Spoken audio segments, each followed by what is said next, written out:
കർത്താവായ യേശു ക്രിസ്തുവിന്റെ അതിപരിശുദ്ധ നാമം വാഴ്ത്തപ്പെടുമാറാകട്ടെ.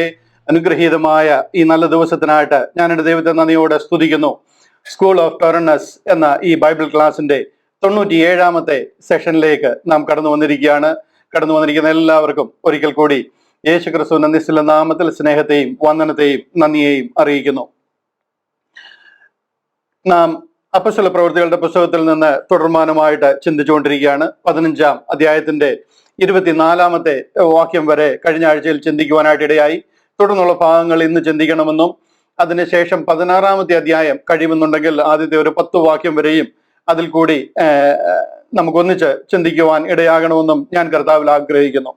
എന്നാൽ അതിനു മുൻപായിട്ട് നിങ്ങളെ ഒരു കാര്യത്തിൽ ഒന്ന് ഉത്സാഹിപ്പിക്കുവാനായിട്ട് ഞാൻ ആഗ്രഹിക്കുകയാണ്. അതായത് കഴിഞ്ഞ ബൈബിൾ ക്ലാസ് നമ്മൾ ശ്രദ്ധിച്ചു കഴിഞ്ഞാൽ അതിന്റെ വ്യൂവേഴ്സ് റിലേറ്റീവ്ലി വളരെ കുറവാണ്. ഞാൻ കണ്ടത് വളരെ കുറവായിട്ടാണ് കാണുന്നത്. നമ്മളെ ദൈവം അറിയിക്കുന്ന ഒരു മഹൽ സത്യമാണ് നിങ്ങൾ ഈ കേട്ടുകൊണ്ടും പഠിച്ചുകൊണ്ടും ഇരിക്കുന്നത്. ഇത് മറ്റുള്ളവരിൽ എത്തിക്കുക എന്നുള്ള ഒരു ദൗത്യം കൂടെ ദൈവം നമ്മളെ ഏൽപ്പിക്കുന്നുണ്ട്. നമ്മളിത് കേൾക്കുകയും മനസ്സിലാവുകയും ചെയ്യുമ്പോൾ തന്നെ ഇത് ഏതെങ്കിലും രീതിയിൽ നിങ്ങൾക്ക് മനസ്സിലാകുന്നില്ല എന്നുണ്ടെങ്കിൽ, ഏതെങ്കിലും രീതിയിൽ സംശയങ്ങൾ ക്ലാരിഫൈ ചെയ്യാനുണ്ടെന്നുണ്ടെങ്കിൽ തീർച്ചയായിട്ടും അത് അറിയിക്കണം. അതല്ല എന്നുണ്ടെന്നുണ്ടെങ്കിൽ നിങ്ങൾക്കത് മനസ്സിലാകുന്നു എന്നാണ് ഞാൻ ഗ്രഹിക്കുന്നത്. അത് ക്ലിയർ ആകുന്നു എന്ന് ഞാൻ ഗ്രഹിക്കുന്നു. അങ്ങനെ ക്ലിയർ ആയ ഒരു സ്വർഗീയ സത്യത്തെ നമ്മൾ മറ്റുള്ളവരിൽ എത്തിക്കുന്നില്ല എന്നുണ്ടെന്നുണ്ടെങ്കിൽ നമ്മൾ അതിന് കണക്ക് കൊടുക്കേണ്ടതായിട്ട് വരും. അതുകൊണ്ട് ഞാൻ വളരെ വിനീതമായിട്ട് നിങ്ങളെ ഓർപ്പിക്കുകയാണ്. നിങ്ങൾ ആരോടും പ്രസംഗിച്ചില്ലെങ്കിലും കുഴപ്പമില്ല, നിങ്ങൾ ബൈബിൾ ക്ലാസ് ചെയ്യുവാൻ കഴിയുമെന്നുണ്ടെങ്കിൽ വളരെ നല്ല കാര്യമാണ്. പലരോടും നിങ്ങൾ പറയുന്നുണ്ടെന്ന് എനിക്കറിയാം. എൻ്റെ മുന്നിലിരിക്കുന്നവരോട് മാത്രമല്ല ഞാൻ ഉദ്ദേശിക്കുന്നത്, നമ്മളെ യൂട്യൂബിൽ കൂടെ ശ്രദ്ധിക്കുന്നവർക്ക് എല്ലാവരോടും ചേർന്നാണ് ഞാൻ ഇത് പറയുന്നത്. ഈ ഒരു മഹൽ സത്യത്തെ മറ്റുള്ളവരിൽ എത്തിക്കുവാനായിട്ട് ഒരു ഉത്സാഹം നമ്മൾ കാണിക്കണം എന്ന് ഞാൻ വിനീതമായിട്ട് ഓർപ്പിക്കുകയാണ്. തെറ്റിദ്ധരിക്കല് അതൊരു സബ്സ്ക്രൈബേഴ്സിന്റെ നമ്പർ കൂട്ടാൻ വേണ്ടിയിട്ടോ ഇതിൽ നിന്നെങ്കിലും വരുമാനം ലഭിക്കാൻ വേണ്ടിയിട്ടോ അല്ല. ഇതുവരെ അങ്ങനെ ഒരു വരുമാനത്തിന് ഞാൻ നോക്കിയിട്ട് പോലുമില്ല അതെന്താണ് ചെയ്യുന്നത്, എങ്ങനെയാണ് ഇതിലൂടെ വരുമാനം ലഭിക്കുന്നതെന്ന്. അതല്ല നമ്മുടെ വിഷയം. ഇത്ര വലിയൊരു മഹൽ സത്യം, ബില്യൺ ഡോളേഴ്സ് കൊടുത്താൽ കിട്ടാത്ത ഒരു മഹൽ സത്യമാണ് നമ്മൾ ഈ മനസ്സിലാക്കിക്കൊണ്ടിരിക്കുന്നത്. അത് മറ്റുള്ളവരിൽ എത്തിക്കുവാൻ ഒരു ഉത്സാഹം നമ്മൾ കാണിക്കണം എന്ന് ഞാൻ വിനീതമായിട്ട് ഓർപ്പിക്കുന്നു. കഴിഞ്ഞ ആഴ്ചയിൽ മെയിനായിട്ട് എനിക്കറിയാം നമുക്ക് വയനാട്ടിൽ ഉണ്ടായിരിക്കുന്ന വലിയ ഭീതി, വലിയ സംഭവങ്ങൾ, അതുപോലെ തന്നെ മിഡിൽ ഈസ്റ്റിൽ ഡെവലപ്പ് ആയിരിക്കുന്ന മറ്റ് സാഹചര്യങ്ങൾ. അപ്പം ജനം കൂടുതലും ആ വിഷയങ്ങളിലേക്ക് ശ്രദ്ധിക്കുന്നത് കാരണം വ്യൂവേഴ്സ് തീർച്ചയായിട്ടും കുറയും എന്ന് ഞാൻ മനസ്സിലാക്കുന്നു. പക്ഷെ അപ്പൊ തന്നെ നമുക്കൊരു വലിയ ഉത്തരവാദിത്വമുണ്ട് ഇത് മറ്റുള്ളവർക്ക് പറഞ്ഞു കൊടുക്കുവാനായിട്ട്. ഇനി ഇത് ശരിയല്ല എന്ന് നിങ്ങൾക്ക് തോന്നുന്നുണ്ടെന്നുണ്ടെങ്കിൽ തീർച്ചയായിട്ടും അത് ചോദിച്ചാട്ടെ. അതിനു വേണ്ടിയിട്ടാണ് നമ്മൾ ആഴ്ചതോറും ഈ ക്ലാസ്സുകൾ ചെയ്യുന്നത്. പകൽ വെളിച്ചം പോലെ, പകൽ സൂര്യൻ ഉദിച്ചു നിൽക്കുന്നത് പോലെ പരമാർത്ഥമായ ഒരു സംഗതിയാണ് നമ്മൾ ഇതിൽ കൂടെ ചിന്തിക്കുകയും മനസ്സിലാക്കുകയും ചെയ്തുകൊണ്ടിരിക്കുന്നത്. ആയിരങ്ങൾക്ക്, വലിയ പണ്ഡിതന്മാർക്ക്, തിരുവചനത്തിൽ തിയോളജിയിൽ PhD എടുത്തവർക്ക് മനസ്സിലാകാത്ത മഹൽ സത്യങ്ങളാണ് നമ്മൾ ഈ മനസ്സിലാക്കിക്കൊണ്ടിരിക്കുന്നത്. അതിന് ദൈവത്തോട് നന്ദി പറയണം. അബ്രഹാമിനാകട്ടെ, മോശയ്ക്കാകട്ടെ, ദാവീദിനാകട്ടെ, യിരെമ്യാവ്, യെശയ്യാവ്, അതുപോലുള്ള മഹൽ വ്യക്തികൾ ദൈവജനത്തിന് മനസ്സിലാകാതിരുന്നതും അന്ന് വരെ മറച്ചു വെച്ചിരുന്നതുമായ ഒരു സ്വർഗീയ സത്യത്തിന്റെ ചുരുളഴിച്ച് നമ്മൾ മനസ്സിലാക്കിക്കൊണ്ടിരിക്കുക. അത് നമ്മളെ സാത്താൻ തെറ്റായ രീതിയിൽ തിരിച്ചു വിട്ടിരുന്നു. അതിന്റെ സത്യവശം എന്താണ് നമ്മൾ പഠിച്ചുകൊണ്ടിരിക്കുക. അതുകൊണ്ട് തന്നെ തീർച്ചയായിട്ടും മറ്റുള്ളവർക്ക് ഇത് പറഞ്ഞു കൊടുക്കുവാനും പേഴ്സണലായിട്ട് ഇത് പറഞ്ഞു കൊടുക്കുവാനും ഈ വീഡിയോകൾ, എപ്പിസോഡുകൾ ഫോർവേഡ് ചെയ്ത് കൊടുക്കുവാനും ഉത്സാഹിക്കുവാൻ ഞാൻ വിനീതമായിട്ട് പേഴ്സണലായിട്ട് നിങ്ങളെ ഓർപ്പിക്കുക. ദൈവം അതിനായിട്ട് നിങ്ങളെ സഹായിക്കട്ടെ. ആക്ച്വലി ഈ പുസ്തകം, അപ്പോസ്തല പ്രവൃത്തികളുടെ പുസ്തകം, നമ്മൾ മനസ്സിലാക്കിയിരിക്കുന്നത് കർത്താവായ യേശു ക്രിസ്തുവിന്റെ മരണ പുനരുദ്ധാനത്തിന് ശേഷം വാഗ്ദത്ത പ്രകാരം പരിശുദ്ധാത്മാവാൻ ദൈവം ലോകത്തിലേക്ക് വരികയും പെന്തക്കോസ്ത് നാളിൽ നടന്ന ആ പരിശുദ്ധാത്മ പകർച്ചയിലൂടെ അപ്പോസ്തലന്മാരും 12 ശിഷ്യന്മാർ അപ്പോസ്തലന്മാരും മറ്റ് അന്ന് കൂടി വന്നിരുന്ന ദൈവജനവും ഒക്കെ പരിശുദ്ധാത്മാഭിഷേകം പ്രാപിച്ച് അവരെ യെരുശലേമിലും പിന്നെ ശമരിയയിലും പിന്നെ ലോകത്തിന്റെ അറ്റത്തോളം പോയി സുവിശേഷം അറിയിച്ചുവെന്നും ആ ദൗത്യം ഏറ്റെടുത്ത് അനേകരിലേക്ക് അവർ കടന്നു പോകാനിടയായെന്നും അങ്ങനെ ജാതികളായിരുന്ന നാം എല്ലാം ക്രിസ്ത്യാനികളായെന്നും ഈ ഒരു വിശ്വാസത്തിലേക്ക് വന്നു. അങ്ങനെ ക്രിസ്ത്യാനിറ്റി എന്നൊരു വിശ്വാസം രൂപപ്പെട്ടുവെന്നും ആണ് നമ്മൾ വിശ്വസിച്ചിരിക്കുന്നത്. അപ്പോസ്തല പ്രവർത്തികളിൽ കൂടി അതാണ് നാം മനസ്സിലാക്കിയിരിക്കുന്നത്. എന്നാൽ അതൊരു ബ്ലേറ്റന്റ് മിസ്റ്റേക്ക് ആണ്. അതൊരു സത്യമല്ല. സത്യം എന്താണെന്നുള്ളതാണ് നാം ഈ നാളുകളിൽ പഠിച്ചുകൊണ്ടിരിക്കുന്നത്. അപ്പോസ്തലന്മാര് പെന്തക്കോസ്ത് നാളിൽ പരിശുദ്ധാത്മാഭിഷേകം പ്രാപിച്ചുവെന്നും പല ആവർത്തി അവർ യെരുശലേമിലും യഹൂദിയയിലും ശമരിയയിലും യഹൂദിയ ദേശങ്ങളിലൊക്കെയും സുവിശേഷം പ്രസംഗിച്ചുവെന്നും അത്ഭുതങ്ങളും അടയാളങ്ങളും ഒക്കെ കാണിച്ച് അതിമനോഹരമായി അവരെ ഏൽപ്പിച്ചിരുന്ന ഉത്തരവാദിത്തങ്ങൾ അവർ കൈമാറിയെന്നും ഉള്ളതെല്ലാം വളരെ ശരിയാണ്. പക്ഷേ അതിലൊന്നും അന്ന് ഉണ്ടായിരുന്ന യഹൂദ ജനം അവര് വിശ്വസിക്കാതെ, അതായത് രക്ഷിക്കപ്പെടാതെ ഇസ്രായേൽ ആസ് എ ഹോൾ, മഹാപുരോഹിതനും പൗരോഹിത്യ വൃന്ദവും ശാസ്ത്രിമാരും പരീശന്മാരും സദൂക്യന്മാരും അങ്ങനെ ആ യഹൂദന്മാരിലെ പ്രമാണികളായിരുന്നവർ ഒരു 90% യഹൂദ ജനം എന്ന് വേണമെങ്കിൽ പറയാം, ദൈവത്തിനെതിരെ തിരിയുകയും ദൈവസഭയെ പീഡിപ്പിക്കുകയും ദൈവം അപ്പോയിന്റ് ചെയ്ത് അവരുടെ സുവിശേഷീകരണത്തിനായിട്ട് അവരുടെ രക്ഷയ്ക്കായി ദൈവം നിയോഗിച്ച അപ്പോസ്തലന്മാരെ അവർ പിടിച്ച് ജയിലിലിടുകയും ദൈവസഭയെ മുടിപ്പിക്കുകയും പീഡിപ്പിക്കുകയും ചെയ്ത് അവരെ ഉപദ്രവിച്ചുകൊണ്ട് സ്തേഫാനോസ് എന്ന ദൈവദാസനെ ദൈവപുരുഷനെ വരെ എറിഞ്ഞു കൊല്ലുകയും ചെയ്യുന്ന ഒരു സാഹചര്യത്തിലോട്ട് കാര്യങ്ങൾ ഡെവലപ്പ് ആയി കഴിഞ്ഞപ്പോൾ അവരുടെ ദൈവിക പദ്ധതികൾ ദൈവം അവിടെ ഹോൾഡ് ചെയ്തു. പകരം അന്ന് വരെ സ്വർഗത്തിൽ മർമ്മമായിരുന്ന കൃപായുഗം, dispensation of the grace of God എന്ന സ്വർഗീയ പദ്ധതി ആരംഭിക്കുകയും ചെയ്തു. ഇത് വളരെ ബേസിക് കാര്യമാണ്, നമുക്ക് എല്ലാവർക്കും അറിയാവുന്ന കാര്യമാണ്. ഇതൊന്നും ദൈവത്തിന് അന്നേരം തോന്നിയ ഒരു ഐഡിയ അല്ല.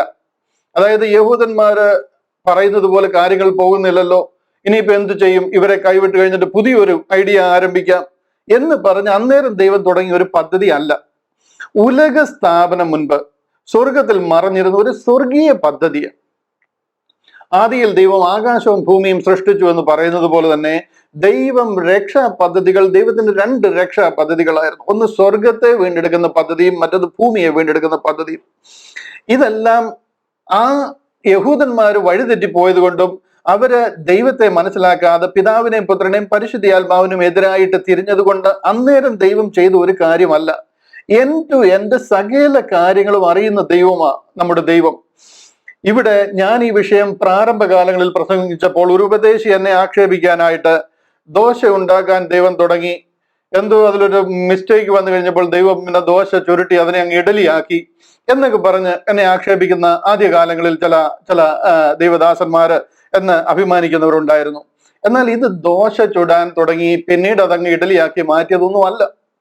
ഉലക സ്ഥാപനത്തിന് മുൻപ് മുതലേ ദൈവം സ്വർഗത്തിൽ മറച്ചു വെച്ചിരുന്ന സ്വർഗീയ പദ്ധതിയാണ്. ഒരു വാക്യം മാത്രം ഞാനത് ഞാനൊരു ആമുഖം പറഞ്ഞു വരികയാണ്, എന്നിട്ട് നമ്മുടെ വിഷയത്തിലേക്ക് വരാം. ഇതിന്റെ ഇംഗ്ലീഷ് മാത്രം ഞാനൊന്ന് വായിക്കാം. റോമാലേഖനം 16-ാം അധ്യായം അതിന്റെ 25-ാമത്തെ വാക്യം. അവിടെ പറയാണ്, now to him that is of power to establish you according to my gospel and the preaching of Jesus Christ according to the revelation of the mystery which was kept secret since the world began. ഉലകം സ്ഥാപിക്കുന്നതിന് മുൻപ് മുതലേ യേശു ക്രിസ്തുവിനെ കുറിച്ചുള്ള പ്രസംഗത്തിനും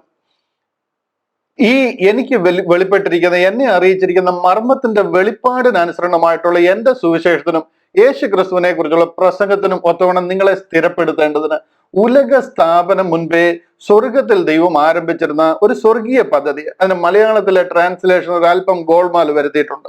അതുകൊണ്ടാണ് ഞാൻ അതിന് English മാത്രം വായിച്ചത്. According to the revelation of the mystery which was kept secret since the world began. 24ഉം 25ഉം കൂടെ ചേർത്ത് എത്രമാത്രം കുഴയ്ക്കാമോ അത്രമാത്രം കുഴപ്പങ്ങൾ ഉണ്ടാക്കിയിട്ടാണ് മലയാളത്തിൽ അതിനെ ട്രാൻസ്ലേറ്റ് ചെയ്തിരിക്കുന്നത്. പക്ഷെ ഇംഗ്ലീഷിൽ വളരെ ക്ലിയറാണ്. Which was kept secret since the world began. അതായത് ഉലകം സ്ഥാപിക്കുന്നതിന് മുൻപ് മുതലേ സ്വർഗത്തിൽ മർമ്മമായിരുന്ന ഒരു സ്വർഗീയ പദ്ധതിയാണ്. ഇതാണ് ദൈവം അവരിൽ കൂടി നിവർത്തിച്ചുകൊണ്ടിരുന്നത്. അങ്ങനെ അപ്പോസ്തല പ്രവൃത്തികൾ 7-ാം അധ്യായത്തിൽ അവര് സ്തേഫാനോസിനെ എറിഞ്ഞ് കൊല്ലുന്നു കഴിയുമ്പോഴത്തേന് രക്ഷ ജാതികളിലേക്ക് പോകുന്ന ഒരു പുതിയ പദ്ധതിയുടെ ആരംഭം കുറിക്കുക. അതിനായിട്ട് 9-ാമത്തെ അധ്യായത്തിൽ ദൈവം ഒരു അപ്പോസ്തലനെ സ്വർഗത്തിൽ നിന്ന് അപ്പോയിന്റ് ചെയ്യുക. ഞാൻ ജാതികളുടെ അപ്പോസ്തലൻ എന്ന് പറഞ്ഞിട്ട് പൗലോസ് അപ്പോസ്തലനെ സ്വർഗത്തിൽ നിന്ന് ദൈവം അപ്പോയിന്റ് ചെയ്യുക. ഞാൻ ഈ അപ്പോസ്തല പ്രവൃത്തികളുടെ ആ ഒരു എന്താണ് അതിൽ നടക്കുന്നതെന്ന് നിങ്ങളെ ഒന്ന് ക്വിക്കായിട്ട് ഒരു ചെറിയ ഒരു 2-3 മിനിറ്റ് 5 മിനിറ്റ് കൊണ്ടൊന്ന് പറയുക. ഇവിടെ അവരിൽ കൂടി ആരംഭിച്ച, അതായത് 1-ാം അധ്യായത്തിലും 2-ാം അധ്യായത്തിലെ ഒരുക്കവും പരിശുദ്ധാത്മാവിന്റെ അഭിഷേകം എല്ലാവരും പ്രാപിക്കുന്നു, അന്ത്യകാലത്തിന്റെ സകല കാര്യങ്ങളും അവരിലേക്ക് പകർന്ന് അവർ ആ സ്വർഗരാജ്യ പ്രവേശനത്തിലേക്ക് കടക്കേണ്ടുന്ന എല്ലാ കാര്യങ്ങളും നിവൃത്തിയായിക്കൊണ്ടിരിക്കുക. ആ 1-ാം അധ്യായത്തിലെ മഹോളൊക്കെ കണ്ടു കഴിഞ്ഞാൽ നമ്മുടെ കാല് നിലത്തുറങ്ങത്തില്ല, അതുപോലത്തെ കാര്യങ്ങൾ. എന്നാൽ അങ്ങനെ തുടങ്ങിയിട്ട് വരുന്ന ആ ഒരു സ്വർഗീയ പദ്ധതി ഇവിടെ വന്നിട്ട് രക്ഷ യെരുശലേമിൽ നിന്നും ജാതീയ ദേശങ്ങളിലേക്ക് കൈമാറ്റപ്പെടുക. ഇവിടെ നമ്മൾ പഠിച്ചു വരുന്നത് കണ്ടില്ലയോ? ഇവിടെ നിന്ന് ഇപ്പൊ നമ്മൾ എവിടെ നിൽക്കുന്നതെന്ന് അറിയാം. നമ്മളിപ്പോ നിൽക്കുന്നത് തിരിച്ച് യെരുശലേമിൽ വന്നുവെങ്കിലും കിലിക്കിയയിലെയും ഗലാത്തിയയിലെയും ഒക്കെ പ്രശ്നങ്ങൾ പരിഹരിക്കാൻ വേണ്ടിയിട്ടാണ് ഇവിടെ വന്നിരിക്കുന്നത്. അതായത് ഈ യെരുശലേമിൽ നിന്നും യഹൂദിയയിൽ നിന്നും ഒക്കെ സ്വർഗീയ ദൈവിക പദ്ധതി അത് ജാതീയ രാജ്യങ്ങളിലേക്ക് പോയിരിക്കുക. ഇസ്രായേലിൽ നിന്നും ജാതികളിലേക്ക് കാര്യങ്ങൾ കൈമാറ്റപ്പെട്ടിരിക്കുക. മത്തായി, മർക്കോസ്, ലൂക്കോസ്, യോഹന്നാൻ എന്ന 4 പുസ്തകങ്ങൾ നിങ്ങൾ നോക്കിക്കാട്ട്. അത് മുഴുവനും യെരുശലേമും ഇസ്രായേലും യഹൂദിയ ദേശങ്ങളും. അവിടെ അവരോട് പറഞ്ഞിരിക്കുന്ന കാര്യങ്ങൾ അവിടെ ഒരു ജാതിയന്റെയും കഥ നിങ്ങൾക്ക് അവിടെ കിട്ടത്തില്ല. അവിടെ ഒരു ജാതിയനുമില്ല. ആകെ പോകെ അവിടെ വരുന്ന ഒരു ജാതി എന്ന് പറയുന്നത് ആ സുറഫോന്യക്കാരി ആ ലേഡിയാണ്. അവരുടെ മകൾക്ക് സൗഖ്യം വേണമെന്ന് പറഞ്ഞു വരുന്ന ഒരു ലേഡിയും പിന്നെ വേറൊരു പട്ടാളക്കാരനുമാണ്, ശതാധിപനുമാണ്. വേറെ ഒരു ജാതിയനെയും ഈ മത്തായി, മർക്കോസ്, ലൂക്കോസ്, യോഹന്നാനിൽ നിങ്ങൾക്ക് കിട്ടത്തില്ല. ഒരു രാജ്യത്തിന്റെയും ചരിത്രം അവിടെ പറയുന്നില്ല. അവിടെ മുഴുവൻ പറയുന്നത് യെരുശലേമിലെയും യഹൂദിയയിലെയും ഇസ്രായേലിലെയും കാര്യങ്ങളാണ്. ആ 4 അധ്യായം കഴിഞ്ഞിട്ട് ബൈ ചാൻസ് ഈ അപ്പോസ്തല പ്രവൃത്തികൾ എന്ന പുസ്തകം അവിടെ ഇല്ലായിരുന്നുവെങ്കിൽ നമുക്ക് ആ പാട് ഒരു പിടിയും കിട്ടത്തില്ല. ഈ യെരുശലേമിൽ നടന്ന കാര്യങ്ങൾ ഇമ്മീഡിയറ്റ്ലി റോമിൽ എങ്ങനെ എത്തി എന്നുള്ളത്. അത് കഴിഞ്ഞാൽ പിന്നെ റോമാലേഖനമാണ്. യെരുശലേമിലും യഹൂദിയയിലും അവരുടെ കാര്യങ്ങൾ പറഞ്ഞുകൊണ്ടിരുന്നിടത്ത് വന്ന് സഡൻലി കാര്യങ്ങൾ നേരെ റോമിൽ ചെന്നിരിക്കുക. ആ റോം കഴിഞ്ഞു കഴിഞ്ഞാൽ പിന്നെ അടുത്തത് കോരിന്ത്. കോരിന്ത് എന്നൊക്കെ പറയുന്നത് ഇതിനു മുമ്പ് ഇവർ കേട്ടിട്ട് പോലും ഉള്ള സ്ഥലമല്ല. അതങ്ങ് അങ്ങനെ ഗ്രീസിന്റെ സദേൺ ഗ്രീസിൽ അഖായയിലെ ഒരു പോർട്ട് സിറ്റിയാണ് കോരിന്താണ്. അത് കഴിഞ്ഞു കഴിഞ്ഞാൽ പിന്നെ ഗലാത്തിയ, പിന്നെ എഫെസോസ്, അത് കഴിഞ്ഞാൽ പിന്നെ നിൽക്കുന്നത് ഫിലിപ്പിയ. ഇതൊക്കെ എവിടാന്ന് പോലും ഇവിടെയുള്ള പലർക്കും അറിയത്തില്ല. അത് കഴിഞ്ഞു കഴിഞ്ഞാൽ കൊലോസിയ. മനസ്സിലായ കാര്യങ്ങൾ പോയേക്കുന്ന പോക്ക് കണ്ടില്ലേ? ഇവരുടെ ഇസ്രായേലിൽ നിന്നും ജാതീയ ദേശങ്ങളിലേക്ക് കാര്യങ്ങൾ കൈമാറ്റപ്പെട്ടിരിക്കുക. അതിനേക്കാൾ ഉപരി യഹൂദനിൽ നിന്ന് ജാതികളിലേക്ക് പോയിരിക്കുക. ഇവർക്ക് രക്ഷ വരുന്നു എന്ന് പറഞ്ഞ് ആരംഭിച്ച പദ്ധതിയാണ്. മത്തായി, മർക്കോസ്, ലൂക്കോസ്, യോഹന്നാനിൽ കൂടെ കർത്താവ് ദൈവരാജ്യത്തെ കുറിച്ചും അതിൽ ആര് കടക്കത്തിൽ എന്ത് ചെയ്യണം, നിങ്ങളുടെ പിതാക്കന്മാരോട് കൽപ്പിച്ചിരുന്ന സ്വർഗീയ പദ്ധതികൾ നിറവേറാൻ പോകുന്നു. മാനസാന്തരപ്പെട്ട് സുവിശേഷത്തിൽ വിശ്വസിക്കുകയും സ്നാനമേൽക്കുകയും ചെയ്യുന്നവൻ രക്ഷിക്കപ്പെടും. നിങ്ങൾ യെരുശലേമിൽ നിന്ന് വാങ്ങിപ്പോകാതെ, യെരുശലേമിലാണ് കിങ്ഡം സ്ഥാപിക്കാൻ പോകുന്നത്, വാങ്ങിപ്പോകാതെ ഇവിടെ തന്നെ പാർപ്പിൻ, ഉയരത്തിൽ നിന്ന് ശക്തി ലഭിച്ചതിന് ശേഷം ലോകവും പാടും പോയ സാക്ഷികളാകുമെന്നൊക്കെ പറഞ്ഞ് 1-ാം അധ്യായത്തിൽ ആരംഭിക്കുന്ന കാര്യങ്ങൾ യഹൂദനിൽ നിന്ന് കംപ്ലീറ്റ് ജാതികളിലേക്ക് പോയിരിക്കുക. ഇവിടെ ഇപ്പം ഡ്രൈവിംഗ് സീറ്റിൽ ഇരിക്കുന്ന മുഴുവൻ ജാതികളാണ്. അവരുടെ സ്ഥലത്താണ് കാര്യങ്ങൾ നടക്കുന്നത്. ന്യായ പ്രമാണത്തിൽ നിന്ന് കൃപയിലേക്ക് മാറിയിരിക്കുക. ഈ അപ്പോസ്തല പ്രവൃത്തികൾ 15-ാം അധ്യായം നമ്മൾ പഠിച്ചുകൊണ്ടിരിക്കുന്ന അധ്യായം ന്യായപ്രമാണത്തിന് ആവശ്യമില്ലെന്ന് പറയാൻ വേണ്ടിയിട്ടാണ്. ന്യായപ്രമാണം നിങ്ങൾ ഫോളോ ചെയ്യേണ്ടെന്നൊരു തീരുമാനം അവിടെ എടുത്തേക്കുന്നത്. അവിടെ നിന്ന് കാര്യങ്ങൾ മുഴുവൻ കൃപയിലേക്ക് മാറിയിരിക്കുക. നിങ്ങൾക്ക് അതിന്റെ സീരിയസ്നെസ് മനസ്സിലാകുന്നുണ്ടോ? എത്ര വലിയൊരു ഭയങ്കര മാർമിക സത്യങ്ങൾ ഇതിലൂടെ തുറന്നിരിക്കുന്നു എന്നുള്ളത്. വാഗ്ദത്ത പദ്ധതി എന്ന് പറഞ്ഞു കഴിഞ്ഞാൽ അബ്രഹാമിന് ദൈവം വാഗ്ദത്തം കൊടുത്ത പദ്ധതിയാണ്. അബ്രഹാമിനെ വിളിച്ച് ദൈവം അനുഗ്രഹിച്ചു കൊടുത്തിരിക്കുന്ന ഒരു പദ്ധതി. അതിൽ നിന്നും മറഞ്ഞിരുന്ന വെളിപ്പാടിലേക്ക് കാര്യങ്ങൾ മാറുക. മനസ്സിലായോ? കംപ്ലീറ്റ് കാര്യങ്ങളും വെളിപ്പാടിലേക്ക്, പൗലോസ് അപ്പോസ്തലൻ കൂടെ വെളിപ്പെട്ടിരിക്കുന്ന ഒരു ദൈവിക വെളിപ്പാടിലേക്ക് മാറുകയാണ്. ഇവിടെ അതിനു വേണ്ടിയിട്ട് പൗലോസ് അപ്പോസ്തലനെ ദൈവം വിളിച്ചിട്ട് പറയാൻ, ഞാൻ വിളിച്ചിരിക്കുന്ന വേലയ്ക്കായി പൗലോസിനെയും ബർന്നബാസിനെയും വേർതിരിക്കാൻ പറഞ്ഞ് അന്ത്യോക്യയിൽ നിന്നും പുതിയൊരു പദ്ധതിയിലേക്ക് അവരെ വിളിച്ചിരിക്കുക. ആ പദ്ധതിയിൽ കൂടി പൗലോസ് അപ്പോസ്തലനെ ഈ കാര്യങ്ങൾ മുഴുവനും മനസ്സിലാക്കി കൊടുക്കുകയും അത് ജാതികളിലേക്ക് താൻ പകർന്നുകൊണ്ടിരിക്കുക. കാര്യം കംപ്ലീറ്റ് യഹൂദനിൽ നിന്നും ഇസ്രായേലിൽ നിന്നും വിട്ടു പോകുന്നത് നിങ്ങൾക്കൊന്ന് മനസ്സിലാക്കി തരാൻ ഞാൻ ശ്രമിക്കുക. ഞാൻ ഓടിയതും അധ്വാനിച്ചതും വൃഥാവായി പോയെന്ന് വരാതിരിക്കാൻ ഞാൻ ജാതികളുടെ ഇടയിൽ പ്രസംഗിക്കുന്ന സുവിശേഷം അവരോട് പ്രസംഗിച്ചു, അവരോട് പറഞ്ഞു കൊടുത്തു, വിശേഷാൽ പ്രമാണികളെ അറിയിച്ചു. എന്തായി പറയുന്നത്? ഞാൻ ഓടിയതും അധ്വാനിച്ചതും വൃഥാവായി പോയെന്ന് വരാതിരിക്കാൻ എന്ന് പറഞ്ഞു കഴിഞ്ഞാൽ പോൾ അവിടെ പറയുന്നത് വൃഥാവായി പോകും. ഇവരിതിനെ അംഗീകരിച്ചില്ല എന്നുണ്ടെങ്കിൽ, കാര്യം ഇവർക്കത് ഇതിനെക്കുറിച്ച് അറിയത്തില്ല. അത് ഇവരോട് വന്ന് പറഞ്ഞു കൊടുക്കണം. എന്താണ് തനിക്ക് ലഭിച്ചിരിക്കുന്ന വെളിപ്പാട്, ആ മിസ്റ്ററി റെവലേഷൻ എന്താണ്, ഇപ്പൊ ജാതികൾ രക്ഷിക്കപ്പെടുന്ന എന്തിൽ കൂടിയാണ്, ആ സുവിശേഷം ഞാൻ ഓടിയതും അധ്വാനിച്ചതും വെറുതെ ആയി പോയി എന്ന് വരാതിരിക്കേണ്ടതിന്. കാര്യം ഇവർ പറയുന്ന സുവിശേഷം അവിടെ വന്ന് പറഞ്ഞു കഴിഞ്ഞാൽ അത് വെറുതെ ആയി പോകും. ഞാൻ ഓടിയതും അധ്വാനിച്ചതൊക്കെ വെറുതെ ആയി പോകും. ഇവർ പ്രസംഗിച്ചുകൊണ്ടിരിക്കുന്ന സുവിശേഷം ഇവരുടെ സഭയിൽ നിന്ന് ചിലർ വന്ന് അവിടെ പ്രസംഗിച്ചതിനാ അപ്പോൾ ഈ പറയുന്നത്. അത് വെറുതെ ആയി പോകാതിരിക്കേണ്ടത്. മനസ്സിലാകുന്നുണ്ടോ?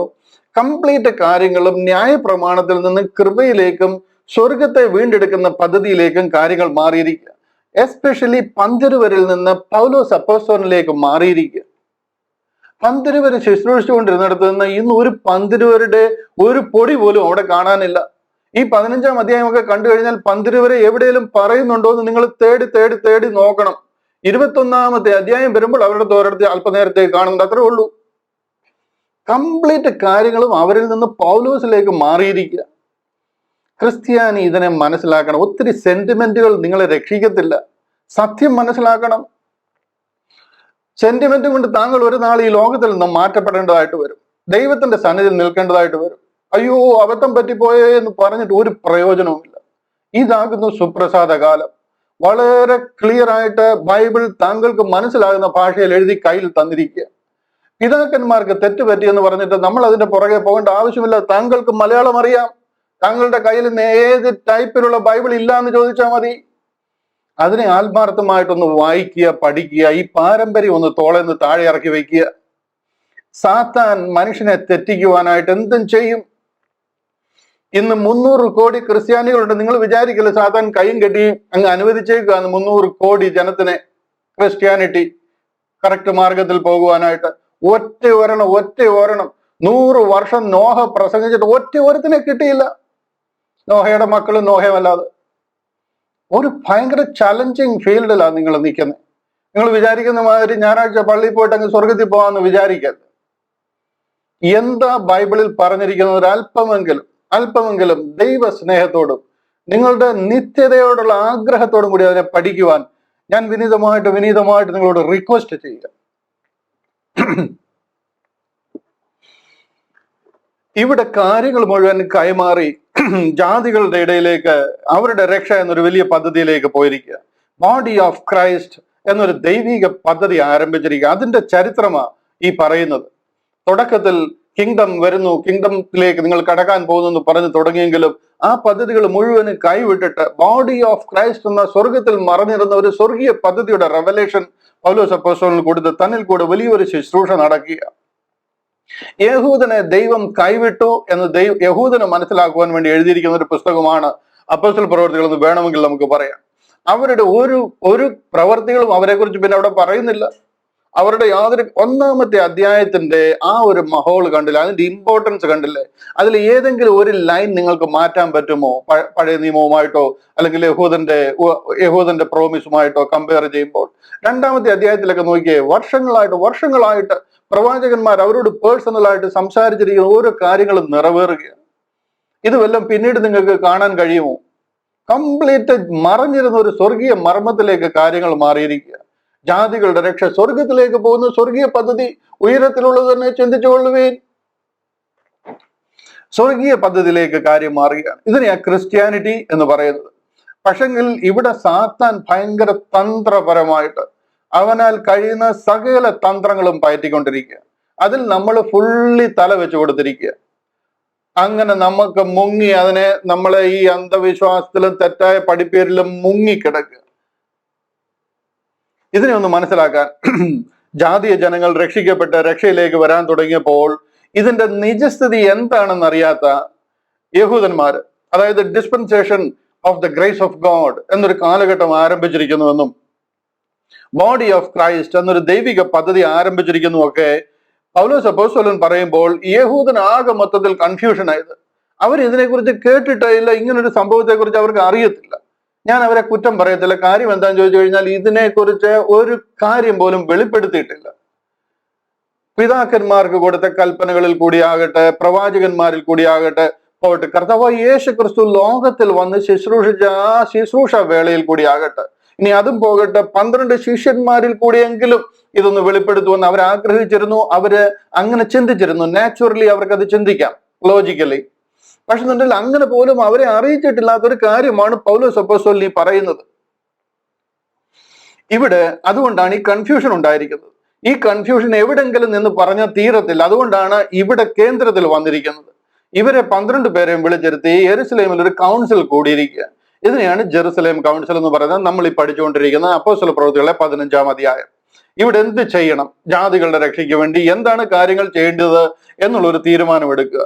ജാതികൾ യഹൂദ പാരമ്പര്യം അനുസരിക്കണമോ, പരിച്ഛേദന ഏൽക്കണമോ, 10 കൽപ്പനയും പതാരവും പൗരോഹിത്യവും ഒക്കെ ഇവർ ഫോളോ ചെയ്യണോ, എന്ത് ചെയ്യണം എന്നുള്ളതിനെ കുറിച്ചൊരു തീരുമാനം എടുക്കുക. ആ കൺഫ്യൂഷൻ തീർപ്പ് കൽപ്പിക്കുന്നതിന് 12 യഹൂദന്മാരുടെ ഇടയിലും പൗലോസും ബർന്നബാസും ജാതികളുടെ ഇടയിൽ നിന്നും ശുശ്രൂഷിക്കുവാൻ ഉള്ള ഒരു തീരുമാനം അവരെ എടുത്തിരിക്കുക.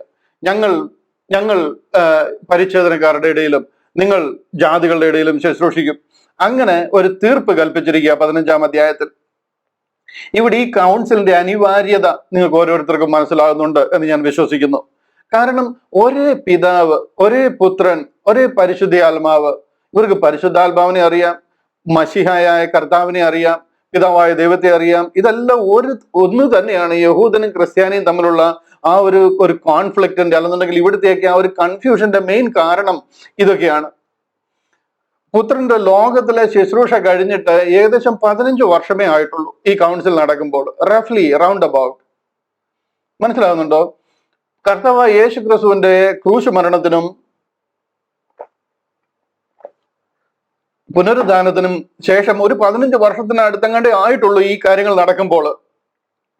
അതുകൊണ്ട് അവരോട് കൂടെ നടന്നിരിക്കുക ദൈവം. അവരോട് കൂടെ നടന്ന് എന്ത് ചെയ്യണമെന്ന് പറഞ്ഞിട്ട് അതിന്റെ അപ്പുറത്ത് വേറൊരു കാര്യം ഇനി ഉണ്ടോ എന്ന് നാച്ചുറലി അവർ ചിന്തിക്കും. ഇപ്പൊ നമ്മൾ ഇത് പറയുമ്പോൾ തന്നെ ഈ സുവിശേഷം ഈ കാലഘട്ടത്തിൽ എല്ലാം അറിഞ്ഞിരിക്കുന്ന ജനത്തോട് നമ്മൾ പറയുമ്പോൾ തന്നെ ഇങ്ങനൊരു സുവിശേഷം ഉണ്ടോ എന്നാണ് നമ്മളോട് ചോദിക്കുന്നത്.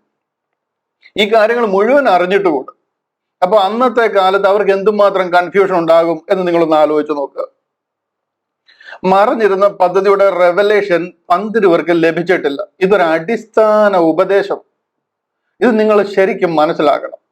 ആകെ എല്ലാം കൂടെ കൂട്ടിക്കുഴയ്ക്കൽ. അതിനു വേണ്ടിയിട്ട് ദൈവം വിളിച്ചിരിക്കുന്ന ഒരേ ഒരു അപ്പോസ്തലനാണ്. ഈ 12 പേരോട് പറയാനായിരുന്നുണ്ടെങ്കിൽ കർത്താവ് 3.5 വർഷം കൂടെ കൊണ്ട് നടന്നപ്പോൾ അവരോട് ഇതെല്ലാം പറഞ്ഞേനെ. ഇതൊരു മിസ്റ്ററി ആയിട്ടോ രഹസ്യമായിട്ടോ വെക്കത്തില്ല. ഇതൊരു പുതിയ പദ്ധതിയാണ്. അത് സ്വർഗത്തിലേക്ക് പോകുന്ന പദ്ധതിയാണ്. ഇത് സ്വർഗീയ പദ്ധതിയും സ്വർഗത്തിൽ മറഞ്ഞിരുന്നതാണ്. 12 അപ്പോസ്തലന്മാർ പോയിട്ട് സ്വർഗത്തിലെ ഗബ്രിയേൽ ദൂതന് പോലും ഇത് അറിയത്തില്ല. ഇത് വെളിപ്പെടുത്തുമ്പോൾ ഇത് അറിയാവുന്നത് ഉലകത്തിന്റെ കീഴിൽ സൂര്യന്റെ താഴെ പൗലോസ് അപ്പോസ്തലനല്ലാതെ വേറെ ഒരു മനുഷ്യനുമില്ല. അത്രയ്ക്ക് ദൃഢമായിട്ട് ഈ വിഷയം നിങ്ങൾ മനസ്സിലാക്കണം. അതുകൊണ്ടാണ് പോൾ പറയുന്നത് ഈ വിഷയത്തിന് ഇവർക്ക് ഒരു ക്ലാരിറ്റി കൊടുക്കുവാനായിട്ട് വരുമ്പോൾ ആകെ എല്ലാവർക്കും കൺഫ്യൂഷൻ. അതുകൊണ്ടാണ് തന്റെ മേൽ വ്യാപരിക്കുന്ന കൃപ അറിഞ്ഞതുകൊണ്ട് പത്രോസും യാക്കോബും യോഹനാനും അവർക്ക് മനസ്സിലായി ഇത് ദൈവിക പദ്ധതിയാണെന്ന്. അതുകൊണ്ട് കൂട്ടായ്മയുടെ വലങ്കരം കൊടുക്കുക. അവർക്ക് ലഭിക്കാത്തൊരു വലിയ വെളിപ്പാട് പൗലോസ് അപ്പോസ്തലനോട് ലഭിച്ചിരിക്കുക. അന്നുണ്ടായതിനെക്കാട്ടും വലിയ കൺഫ്യൂഷനാണ് ഇന്നുണ്ടായിക്കൊണ്ടിരിക്കുന്നത്. ഇന്ന് ഈ കാര്യങ്ങൾ പറഞ്ഞു കഴിഞ്ഞാൽ നമ്മളെ എന്തോ ഒരു വലിയ സ്ട്രേഞ്ചർ ആയിട്ടാണ് കാണുന്നത്. ഏതോ ഭയങ്കര കൾട്ട്, ഇതുവരെയും കണ്ടിട്ടില്ലാത്തൊരു പുതിയ ഐറ്റം ഇറങ്ങിയിരിക്കുന്നു എന്നുള്ള രീതിയിലാണ്. ഇതിന്റെ എല്ലാം കാരണം എന്താണെന്ന് ചോദിച്ചു കഴിഞ്ഞാൽ ഈ റൈറ്റ് ഡിവിഷൻ എന്ന് പറയുന്ന ഒരു ഉപദേശം ഇതുവരെയും നമ്മൾ മനസ്സിലാക്കിയിട്ടില്ല, അത് പഠിപ്പിച്ചിട്ടില്ല. അതിന്റെ ഒരു പ്രധാന കാരണം ഞാനൊന്ന് പറഞ്ഞു തരാനായിട്ട് ശ്രമിക്കുക. ഇത് കണ്ടില്ലേ ബൈബിൾ. ഈ ബൈബിൾ എന്ന് പറയുന്നത് ഇത് നമ്മുടെ മാത്രം ഉപദേശമല്ല. ഇത് 2 ജാതികൾ, യഹൂദന്റെയും ക്രിസ്ത്യാനിയുടെയും ഉപദേശം മുഴുവൻ പറഞ്ഞിരിക്കുന്ന ഒരു പുസ്തകമാണിത് ബൈബിൾ. യഹൂദന്റെ പുസ്തകവും ഇതിനകത്തിൽ തന്നെയാണ്. യഹൂദന്റെ മഹൽ ഗ്രന്ഥമായിരിക്കുന്ന തനാക്ക് എന്ന് പറയുന്നതാണ് നിങ്ങൾ ഈ കാണുന്ന ഈ പുസ്തകം. ഇത്രയുമാണ് തനാക്ക്. ഇതിനകത്ത് ഒരു സെന്റൻസ് കൂടുതലുമില്ല, ഒരു സെന്റൻസ് കുറവുമില്ല, ഒരു വാക്യം പോലും ഇതിനകത്തിൽ കൂടുതലുമില്ല കുറവുമില്ല. ഇതാണ് തനാക്ക്. ഇതാണ് അവരുടെ തനാക്ക് എന്ന് പറയുന്നത്. ഇതാണ് ക്രിസ്ത്യാനിയുടെ പുസ്തകം. ക്രിസ്ത്യാനി എന്ന് പറയുമ്പോൾ നമ്മൾ മുഴുവൻ ഉപയോഗിക്കുന്നുണ്ട്. ക്രിസ്ത്യാനികൾ എന്ന് പറയുമ്പോഴത്തേന് ഇവിടുത്തെ പ്രശ്നം എന്താന്ന് ചോദിച്ചു കഴിഞ്ഞാൽ രണ്ട് മതവിശ്വാസങ്ങൾ ഈ ഒരു പുസ്തകത്തിൽ ചേർത്തിരിക്കുക. നിങ്ങൾ ഇതിനെ അല്പം കൂടെ ഒന്ന് മനസ്സിലാക്കാനായി ഈ ബുദ്ധമതവും ഹിന്ദു മതവും കൂടെ ഒന്നിച്ചൊരു ഭഗവത്ഗീതയിലാണ് എഴുതിയിരിക്കുന്നത് വിചാരിക്കുക. ജസ്റ്റ് നിങ്ങൾക്ക് ഒന്ന് മനസ്സിലാകാൻ വേണ്ടിയിട്ട്. ബുദ്ധമതത്തിന്റെ ഉപദേശങ്ങളും ഹിന്ദു മതത്തിന്റെ ഉപദേശങ്ങളും കൂടെ ഭഗവത്ഗീതയിലാണ് എഴുതിയിരിക്കുന്നത് മുഴുവനും. അതിന്റെ പകുതി ബുദ്ധമതവും അതിനുശേഷം പിന്നെ ഹിന്ദു മതത്തിലെ ഉപദേശങ്ങളുമാണെന്ന് എഴുതിയിരിക്കുന്നത്. ഇത് അവർക്ക് കൊടുത്തിരിക്കുകയാണെന്നുണ്ടെങ്കിൽ എന്തുമാത്രം കൺഫ്യൂഷൻ ഉണ്ടാകുമെന്ന് അറിയാം. ഈ ഹിന്ദു അമ്പലങ്ങളിലൊക്കെ എത്രമാത്രം ബുദ്ധന്മാർ കാണും. പല ഹിന്ദുക്കളും മുടിയൊക്കെ മുട്ടയടിച്ച് അവരുടെ കാഷായ വസ്ത്രമൊക്കെ ധരിച്ചിട്ട് മറ്റേ എന്താ പറയുന്നത് രുദ്രാക്ഷമാലയും ഒക്കെ ആയിട്ട് അതിലെ ഹിന്ദുക്കളിലും ഉണ്ട്. പക്ഷെ എന്നാലും ആ ഒരു ബുദ്ധമതം മുഴുവൻ ഇതിനകത്ത് കലർന്നേനെ. ഇത് മുഴുവൻ അതിലും കലർന്നേനെ. കംപ്ലീറ്റ് കുഴഞ്ഞ് എന്താ പറയുന്നത്, ഇതിനെ ഞാൻ ഒരു ഇറ്റാലിയൻ സ്പഗട്ടി എന്ന് പറയുന്നത്. ആകെ കുഴഞ്ഞു മറിഞ്ഞൊരു വഴിയായി. ഈ സംഭവമാണ് ഇന്ന് ക്രിസ്ത്യാനിറ്റിയിൽ നടന്നിരിക്കുന്നത്. ഇതാണ് തനാക്ക് എന്ന് പറയുന്നത്. ഈ തനാക്കും ക്രിസ്തീയ ഉപദേശവും കൂടെ കംപ്ലീറ്റ് നൈസായിട്ട് കുഴച്ചിരിക്കുക. ഈ കുഴച്ചിരിക്കുന്നത് മാത്രമല്ല, ഇങ്ങനെ കുഴഞ്ഞിരിക്കുന്നു എന്നുള്ള വിഷയം ഒരു ക്രിസ്ത്യാനിക്കും അറിയത്തുമില്ല. ഒരു 1000 ക്രിസ്ത്യാനി എടുത്ത ഒരു 5 പേർക്ക് പോലും അറിയത്തില്ല ഇതിനകത്തിൽ തനാക്ക് ഉണ്ടെന്നുള്ളത്. ഉൽപ്പത്തി മുതൽ മലാഖി വരെ എഴുതിയിരിക്കുന്ന പുസ്തകമാണ് തനാക്ക് എന്നുള്ള. ഒരു 1000 ക്രിസ്ത്യാനികളോട് നിങ്ങൾ ചോദിച്ചു നോക്കിയോ, ഒരു 5 പേരെങ്കിലും കറക്റ്റ് ആൻസർ പറഞ്ഞാൽ ഞാൻ ഒരു ചെറിയ സമ്മാനം അയച്ചു തരാം. അത്രയ്ക്ക് നമ്മളെ കൺഫ്യൂസ് ആക്കിയിരിക്കുക. ഇത് 2 ഉപദേശങ്ങൾ, യഹൂദന്റെ ഉപദേശവും ക്രിസ്തീയ ഉപദേശവും രണ്ടും ഇതിലാണ് അടങ്ങിയിരിക്കുന്നത്. യഹൂദിയ ക്രിസ്തീയ വിശ്വാസങ്ങൾ ഇതുവരെ പറഞ്ഞിരിക്കുന്നതാണ് തനാക്ക് എന്ന് പറയുന്നത്. തനാക്കിലെ തോറ, നെവീം, കെത്തുബീം എന്ന് പറയുന്ന അവരുടെ 3 പുസ്തകങ്ങൾ വീത. ആക്ച്വലി അതിനുശേഷം പറഞ്ഞിരിക്കുന്ന മത്തായി, മർക്കോസ്, ലൂക്കോസ്, യോഹന്നാൻ എന്ന 4 പുസ്തകങ്ങൾ, അത് നമ്മൾ ആ കാലഘട്ടത്തിൽ ക്രിസ്ത്യാനിറ്റി ആരംഭിച്ചിട്ടില്ല. അത് നമ്മളോട് പറഞ്ഞിരിക്കുന്ന കാര്യവുമല്ല. അവരുടെ വാഗ്ദത്തം മശിഹ ലോകത്തിൽ വന്നതിന്റെ അക്കൗണ്ട്, അതിന്റെ ചരിത്രം പറഞ്ഞിരിക്കുന്ന 4 പുസ്തകങ്ങളാണ്. ബട്ട് അവർ യേശു ക്രിസ്തുവിനെ അവരുടെ മശിഹയായിട്ട് അംഗീകരിക്കാത്തത് കാരണം അവർ ആ തനാക്കിൽ അത് ഉൾപ്പെടുത്തിയിട്ടില്ല. അതുകൊണ്ട് തന്നെ മത്തായി, മർക്കോസ്, ലൂക്കോസ്, യോഹന്നാൻ എന്ന 4 പുസ്തകങ്ങൾ വേറിട്ട് നിന്നു. അതിനുശേഷം ആ രക്ഷ എങ്ങനെ ജാതികളിലേക്ക് പോയി എന്നുള്ള ട്രാൻസിഷൻ പറഞ്ഞിരിക്കുന്ന ബുക്കാണ് ആക്ട്സ് ഓഫ് അപ്പോസ്തല പ്രവർത്തികളുടെ പുസ്തകം. അത് കഴിഞ്ഞു കഴിഞ്ഞാൽ 13 ലേഖനങ്ങൾ ക്രിസ്ത്യാനിയുടെ ഉപദേശം പറഞ്ഞിരിക്കുന്ന പുസ്തകമാണ്. അതാണ് സഭാലേഖനങ്ങളെന്നും ഇടയലേഖനങ്ങളെന്നും അറിയപ്പെടുന്ന പൗലോസ് അപ്പോസ്തലൻ കൂടെ എഴുതിയിരിക്കുന്ന ആ 13 ലേഖനങ്ങൾ, റോമാ ലേഖനം മുതൽ ഫിലോമോൻ എഴുതിയ ലേഖനം വരെയുള്ള പുസ്തകങ്ങൾ. ഇതാണ് ക്രിസ്ത്യാനിറ്റി. അത് കഴിയുമ്പോൾ ക്രിസ്ത്യാനിറ്റി ഇവിടുന്ന് തീരും, ഇവിടുന്ന് പോകും. ഈ ലോകത്തിൽ നമ്മൾ മാറ്റപ്പെടും, നാം സ്വർഗത്തിൽ ചേർക്കപ്പെടും. കാര്യം നമ്മുടെ വിളി, നമ്മുടെ സിറ്റിസൺഷിപ്പ് സ്വർഗത്തിലാണ്. നമ്മൾ ഇവിടെ നിൽക്കാനുള്ളവരല്ല. ഇവിടെ നമുക്ക് ഒരു പ്രോമിസും ഇല്ല, ഒരു വാഗ്ദത്വവും ഇല്ല. ഒരു വാഗ്ദത്വം കിട്ടി വന്ന ആൾക്കാരല്ല ഞാനും നിങ്ങളും. കൃപയാൽ കർത്താവിന്റെ കരുണ കാലഘട്ടത്തിൽ രക്ഷിക്കപ്പെട്ട ദൈവജനമാണ്. നമുക്ക് വേണ്ടി ഒരുക്കിയിരിക്കുന്ന ദൈവിക പദ്ധതിയായ സ്വർഗം എന്ന് പറയുന്നത് നാം നിത്യം സ്വർഗത്തിൽ വാഴാൻ പോകുന്നവരാണ്.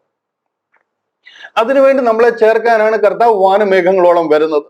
ഇതിനു മുമ്പുള്ളവർക്ക് ആ വിഷയം അറിയത്തില്ല. റാപ്ചർ എന്നൊന്നും പറഞ്ഞാൽ എന്താണേ അവർക്ക് അറിയത്തില്ല. ഒരു യഹൂദനോടെങ്കിലും ചോദിച്ചു നോക്കിയാട്ടെ റാപ്ചർ എന്താണെന്ന് അറിയാമോ? അറിയത്തില്ല, അവരോട് പറഞ്ഞിട്ടില്ല. ഇത് ക്രിസ്ത്യാനിക്ക് പറഞ്ഞിരിക്കുന്നത് നാം സ്വർഗത്തിലേക്ക് പോകുന്നതോ. കർത്താവ് നമ്മളെ വാനമേഘങ്ങളിലോട്ട് വരികയും നമ്മളെ ചേർത്തുകൊണ്ട് നിത്യം നാം സ്വർഗത്തിൽ വാഴുന്ന സ്വർഗീയ പദ്ധതിയാണ്. നാം ഇവിടുന്ന് പോയി കഴിയുമ്പോഴത്തേന് ഇവിടെ കാര്യങ്ങൾ തീരുകയല്ല ചെയ്യുന്നത്. ദൈവത്തിനൊരു വാഗ്ദത്തം കിടപ്പുണ്ട് അബ്രഹാമിനോട്, അബ്രഹാമിനോടും ഇസഹാക്കിനോടും യാക്കോബിനോടും ഒക്കെ വാഗ്ദത്തം ചെയ്ത വാഗ്ദത്തം മോശയിൽ കൂടിയും ദാവീദിൽ കൂടിയും ഒക്കെ അടുത്ത കവണന്റ് വഴി ദൈവം അതിനെ സീൽ ചെയ്തിരിക്കുക, ഉറപ്പിച്ചിരിക്കുക. അതൊന്നും മാറിപ്പോകുന്ന കവണന്റുകളല്ല. അത് ദൈവത്തിന് നിവർത്തിച്ചേ പറ്റത്തുള്ളൂ. അതുകൊണ്ട് ഇവരെ യഥാസ്ഥാനപ്പെടുത്തുന്ന ഒരു കാലത്തിലേക്ക് വരും നാം ഇവിടുന്ന് പോയി കഴിയുമ്പോൾ. ആ സമയത്ത് എഴുതിയിരിക്കുന്ന പുസ്തകങ്ങളാ ഹീബ്രു എപ്പിസ്റ്റൽസ് എന്ന് പറയുന്ന എബ്രായ ലേഖനം മുതലുള്ള യൂദ വരെയുള്ള പുസ്തകങ്ങൾ. അതിന്റെ അവസാനത്തിൽ എന്ത് നടക്കുമെന്ന് എഴുതിയിരിക്കുന്ന പുസ്തകമാണ് വെളിപ്പാട് പുസ്തകം. ഇനി നിങ്ങൾ പറയണം, ഇത്രയും കാര്യങ്ങൾ, ഈ സംഗതി ഇത്രയും ബൈബിളിൽ കൂടി കുഴഞ്ഞിരിക്കുമ്പോൾ ഇതിനെക്കുറിച്ച് അറിയാൻ വയ്യാത്ത ഒരു യഥാസ്ഥികൻ വിചാരിക്കുന്ന ഉൽപ്പത്തി മുതൽ പുറപ്പാട്, ലേവിയൊക്കെ ഇരുന്ന് വായിക്കുന്ന കണ്ടു കഴിഞ്ഞാൽ എന്തോ നമുക്ക് ഭയങ്കരമായിട്ട് ഇത് നമ്മൾ അനുസരിച്ച് പോകേണ്ട രീതിയിൽ എന്തോ നമുക്ക് തന്നിരിക്കുന്ന കൽപ്പന മാതിരിയാണ്. ഇത് കവർ ടു കവർ ദൈവവചനമാണ്. Please don't get me wrong. ഇത് ദൈവവചനമാണ്. ഇതിൽ എഴുതിയിരിക്കുന്ന കവർ മുതൽ മറ്റേ കവർ വരെ ദൈവത്തിന്റെ പദ്ധതി. പക്ഷെ ദൈവത്തിന് ഒരു പദ്ധതി അല്ല, 2 പദ്ധതിയുണ്ട്. ആകാശവും ഭൂമിയും എന്ന് പറയുന്ന 2 സ്ഥലങ്ങളാണ്. ആദിയിൽ ദൈവം ആകാശവും ഭൂമിയും സൃഷ്ടിച്ചു എന്ന് പറയുന്ന 2 സ്ഥലങ്ങളിൽ 2 തലങ്ങളാണ്.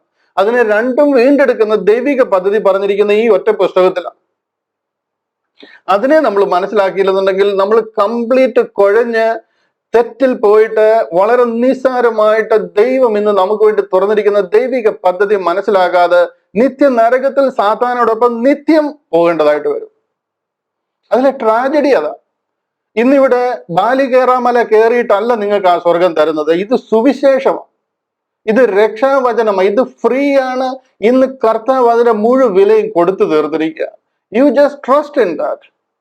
അതിലെ ആഴമായ വിശ്വാസം മാത്രം. ആ സമർപ്പണത്തിലും വിശ്വാസത്തിലും നിങ്ങൾ ഈ ബൈബിൾ ക്ലാസ് കഴിയുന്നതിന് മുമ്പ്, the second you trust in that, നിങ്ങളുടെ ഹൃദയത്തെ പരിശുദ്ധ ആത്മാവിനാൽ ദൈവം സീല് ചെയ്യുക. നിങ്ങളുടെ ഹൃദയത്തിലേക്ക് ദൈവം വരിക. ഞാൻ പറഞ്ഞു വന്ന വിഷയത്തിൽ നിന്ന് അല്പം ഡീവിയേറ്റ് ആകുന്നു എന്ന് തോന്നുന്നു. ഇവിടെ ഞാൻ പറഞ്ഞു വന്നുകൊണ്ടിരുന്നത് നമ്മൾ മനസ്സിലാക്കിയിരിക്കുന്നതും ഈ പുസ്തകം ഇങ്ങനെ നമ്മുടെ കയ്യിൽ ഇരിക്കുന്നതുകൊണ്ടുള്ള ഇതിലെ കൺഫ്യൂഷൻസ് ഉണ്ട്. ഒത്തിരി കൺഫ്യൂഷൻസ് വരാൻ ചാൻസ് ഉണ്ട്. കാര്യം ഇതിൽ പറഞ്ഞിരിക്കുന്ന ഒത്തിരി കാര്യങ്ങൾ കോൺട്രാഡിക്ടറി ആണ്. അതാണ് അതിനെക്കാട്ടിൽ വേറെ പ്രശ്നം. ഈ കോൺട്രാഡിക്ഷൻസ് ഒക്കെ വരുമ്പോൾ നമ്മൾ അതിനെ അങ്ങനെ പാച്ചപ്പ് ചെയ്ത് അത് അങ്ങനെ ആയിരുന്നു, ഇത് ഇങ്ങനെ ആയിരുന്നു എന്നൊക്കെ പറഞ്ഞിട്ട് അതിനൊരു റീസൺസ് കണ്ടുപിടിച്ച് നമ്മൾ അങ്ങനെ കൊണ്ടുപോയിക്കൊണ്ടിരിക്കുക.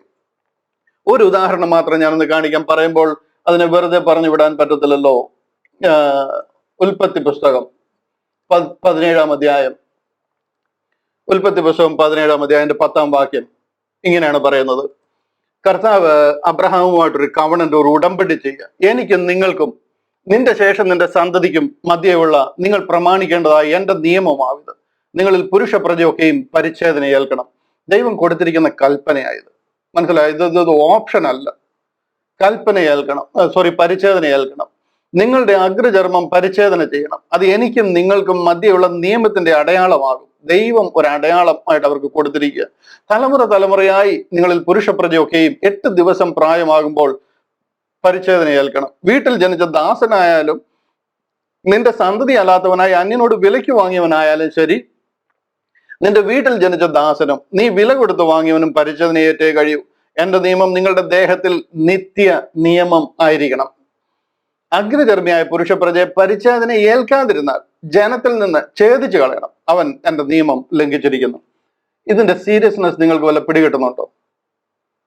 ദൈവം മനുഷ്യനോട് ചെയ്തിരിക്കുന്ന ഒരു നിയമമാണ്. അതിന്റെ അവസാനം ഞാനിത് പ്രൊജക്ട് ചെയ്തില്ലായിരുന്നു എന്ന് തോന്നുന്നു. സോറി, ഞാൻ ആ വാക്യം പ്രൊജക്ട് ചെയ്യാൻ വിട്ടുപോയി. Okay, let me use this. ഇത് കണ്ടില്ലേ? ഇതിന്റെ അവസാനം പറഞ്ഞു കണ്ടില്ലോ, അഗ്രചർമ്മിയായ പുരുഷ പ്രജ പരിച്ഛേദന ഏൽക്കാതിരുന്നാൽ ജനത്തിൽ നിന്ന് ഛേദിച്ചു കളയണം. അവൻ എന്റെ നിയമം ലംഘിച്ചിരിക്കുന്നു. ദൈവം പറയാണ് അവൻ എന്റെ നിയമം ലംഘിച്ചിരിക്കുന്നു എന്ന് പറയത്തക്ക രീതിയിലുള്ള ഒരു ഭയങ്കര കുറ്റമായത് അത് ചെയ്തിട്ടില്ല എന്നുണ്ടെന്നുണ്ടെങ്കിൽ. ഇവിടെ തന്നെ ഞാൻ ഗലാത്യ ലേഖനം ഒന്ന് വായിച്ചു കേൾപ്പിക്കാം. ക്രിസ്ത്യാനിയുടെ ഉപദേശം എന്താന്ന് വായിച്ചു കേൾപ്പിക്കാം. ഇത് കണ്ടില്ലേ? ഇവിടെ പറയാ, ക്രിസ്തു യേശുവിൽ പരിച്ഛേദനയല്ല, അഗ്രചർമ്മവുമല്ല, സ്നേഹത്താൽ വ്യാപരിക്കുന്ന വിശ്വാസം അത്ര കാര്യം. ഹലോ, എന്താ ഒരു ഭയങ്കര കോൺട്രാഡിക്ടറി എന്നറിയാം. ദൈവം പറഞ്ഞിരിക്കുക അവനെ ഛേദിച്ച് കളയണമെന്ന് പറഞ്ഞു. നിന്റെ മകൻ അല്ലെങ്കിലും കുഴപ്പമില്ല, നിന്റെ വീട്ടിൽ വേലയ്ക്ക് വാങ്ങിയവനായാലും അവനെ പരിച്ഛേദന ഏൽപ്പിച്ചിരിക്കുന്ന അത്ര സ്ട്രിക്റ്റ് ആണ് അത്. ഇവിടെ പൗലോസ് അപ്പോസ്തലൻ പറയുന്നുണ്ടോ, ക്രിസ്തു യേശുവിൽ പരിച്ഛേദനയല്ല, അഗ്രചർമ്മവുമല്ല, സ്നേഹത്താൽ വ്യാപരിക്കുന്ന വിശ്വാസം അത്ര കാര്യം. ഇംഗ്ലീഷ് പറയുന്നുണ്ടല്ലോ, for in Jesus Christ neither circumcision availeth anything nor uncircumcision. അതുകൊണ്ട് ഒന്നും നിങ്ങൾക്ക് പ്രയോജനമില്ലെന്നാ പറയുന്നത്. But faith which worketh by love. സ്നേഹത്താൽ വ്യാപരിക്കുന്ന വിശ്വാസം അത്ര കാര്യം. ഇത് യഹൂദനോട് പറഞ്ഞു കഴിഞ്ഞാൽ അവൻ അംഗീകരിക്കുമോ? ഈ ബൈബിളിൽ പറഞ്ഞിരിക്കുന്ന 2 കാര്യങ്ങൾ മനസ്സിലായ? ഒരു വാക്യോട് അതിനെ ഉറപ്പിക്കാനായിട്ട് അടുത്ത ഇതിൽ പറഞ്ഞിരിക്കുന്നുണ്ടോ? 6-ാം അധ്യായത്തിൽ പറഞ്ഞ പരിച്ഛേദനയല്ല, അഗ്രചർമ്മവുമല്ല, പുതിയ സൃഷ്ടി അത്ര കാര്യം. വീണ്ടും ജനനം, അതായത് പുതിയ സൃഷ്ടിയായി തീരുക, ആത്മാവിൽ പുതുതായി ജനിക്കുക, അതാ കാര്യം. ഈ ബൈബിളിൽ പറഞ്ഞിരിക്കുന്ന 100 കണക്കിന്, അതായത് നമ്മൾ റൈറ്റ്ലി ഡിവൈഡ് ചെയ്ത് പഠിച്ചില്ല എന്നുണ്ടെന്നുണ്ടെങ്കിൽ ആകെപ്പാടെ തെറ്റിപ്പോകുന്ന 100 കണക്കിന് കാര്യങ്ങളുണ്ട്. അതുകൊണ്ടാണ് ഇവിടെ റൈറ്റ് ഡിവിഷന്റെ ആവശ്യം. സ്വർഗത്തിലേക്ക് പോകുന്ന പദ്ധതിയും ഭൂമിയിൽ നിൽക്കുന്ന പദ്ധതിയും തമ്മിൽ വ്യത്യാസം അതിനെ തരംതിരിച്ച് പഠിക്കണം. ഇല്ല എന്നുണ്ടെങ്കിൽ നമ്മൾ ആകെപ്പാടെ കുഴഞ്ഞു പോകും. തെറ്റായ ഉപദേശത്തിൽ പോയി ഇന്ന് നമുക്ക് വളരെ നിസ്സാരമായിട്ട് ദൈവം ഓഫർ ചെയ്തിരിക്കുന്ന സ്വർഗം നഷ്ടമായി പോകും. നിങ്ങൾക്ക് കുറച്ച് 10 ലക്ഷം രൂപ നഷ്ടമായി പോകും, അല്ലെന്നുണ്ടെങ്കിൽ വീട് നഷ്ടമായി പോകുന്നൊക്കെ പറഞ്ഞു കഴിഞ്ഞാൽ നമുക്കത് മനസ്സിലാകാം. ഇത് നിത്യതയാണ്. കേട്ട് അതങ്ങ് തഴമ്പിച്ചിരിക്കുക. നിത്യത എന്ന് പറഞ്ഞാൽ ഒന്നുമില്ല എന്നുള്ള രീതിയിൽ. മനസ്സിലായോ? നിത്യ നരകാഗ്നിയ. അത് ഒരു ദിവസവും 1000 വർഷവും ഒന്നും അല്ല. അത് നിത്യമാണ്, നിത്യദണ്ഡനമാണ്. അതേ സമയത്താണ് നിത്യ സ്വർഗം നിങ്ങൾ അനുഭവിക്കാൻ പോകുന്നത്. ആ നഷ്ടം വരാൻ പോകുന്നത് നിങ്ങളുടെ ആ വിശ്വാസത്തിന്റെ കടുംപിടുത്തം. അത് സത്യം മനസ്സിലാകാതെ പോയിരിക്കുന്നതില്ല. നിങ്ങൾക്ക് മനസ്സിലാകുന്നുണ്ടോ ഇതിന്റെ സീരിയസ്നെസ്? ജീവനോട് ഇരിക്കുമ്പോൾ ഒരാൾക്ക് ഇത് പറഞ്ഞു കൊടുക്കേണ്ടതിന്റെ ആവശ്യകത എന്താണെന്നുള്ളത് മനസ്സിലാകുന്നുണ്ടോ? ആ സത്യത്തെ സാത്താൻ ഇന്ന് നമ്മളെ തെറ്റിച്ചിരിക്കുക. തെറ്റായി പൊക്കോണ്ടിരിക്കുന്ന ജനത്തിന് ഒരുത്തർക്കും ഇത് മനസ്സിലാക്കാൻ താല്പര്യവുമില്ല. അതിനെ വിറ്റ് കാശാക്കിക്കൊണ്ടിരിക്കുക, ഓർഗനൈസേഷൻസ് വളർത്തിക്കൊണ്ടിരിക്കുക, കോടിക്കണക്കിന് ജനങ്ങളെ തെറ്റിച്ചുകൊണ്ടിരിക്കുക.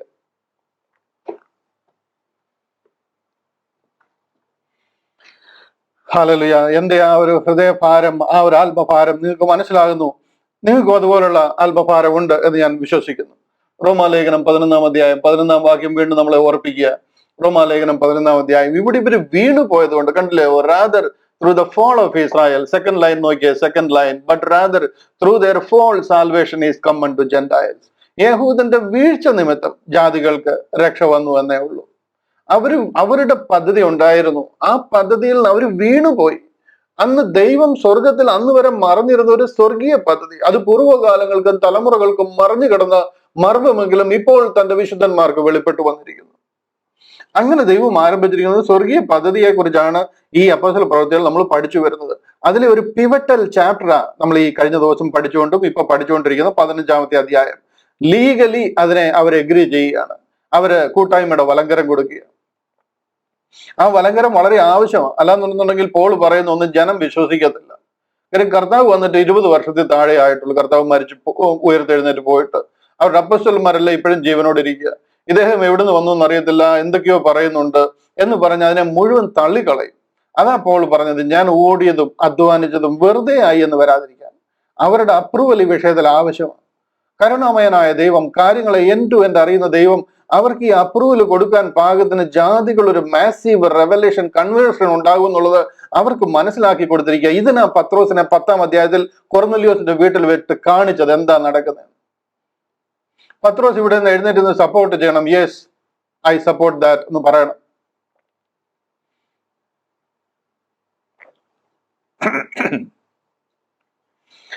നമുക്ക് ഞാൻ ഒരല്പം ആമുഖമായിട്ട് ആ കാര്യങ്ങളൊക്കെ പറഞ്ഞുവെങ്കിൽ നമ്മുടെ വിഷയത്തിലേക്ക് വരാം, അല്ലെങ്കിൽ നമ്മളെങ്ങും എത്തത്തില്ല.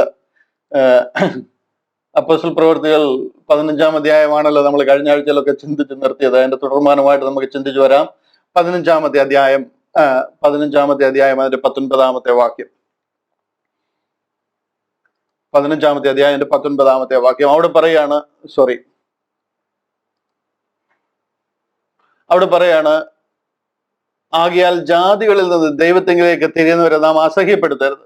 അവരോട് ഈ 10 കൽപ്പനയെന്നും പതാരമെന്നും പൗരോഹിത്യം എന്നൊക്കെ പറഞ്ഞ് അവരെ അസഹ്യപ്പെടുത്തരുത്. പരിച്ഛേദന എന്നൊക്കെ പറഞ്ഞിട്ട് അവർക്ക് എന്താ ചെയ്യേണ്ടതെന്ന് ചോദിച്ചു കഴിഞ്ഞാൽ, അവർ വിഗ്രഹ മാലിന്യങ്ങൾ, പരസംഗം, ശ്വാസം മുട്ടിച്ചത്, രക്തം എന്നിവ വർജിച്ചിരിപ്പാൻ നാം അവർക്ക് എഴുതണം എന്ന് ഞാൻ അഭിപ്രായപ്പെടുന്നു. ഇതൊരു അഭിപ്രായമാണ്. Abstain from these things. മനസ്സിലായോ?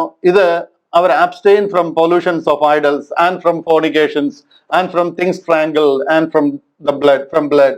അതിൽ നിന്ന് ഒഴിവുള്ളവരായിരിക്കും. ഇതൊന്നും ന്യായപ്രമാണത്തിന്റെ ഒരു 10% അവർ ഫോളോ ചെയ്യണമെന്നൊന്നും പറഞ്ഞു കൊടുത്തതല്ല.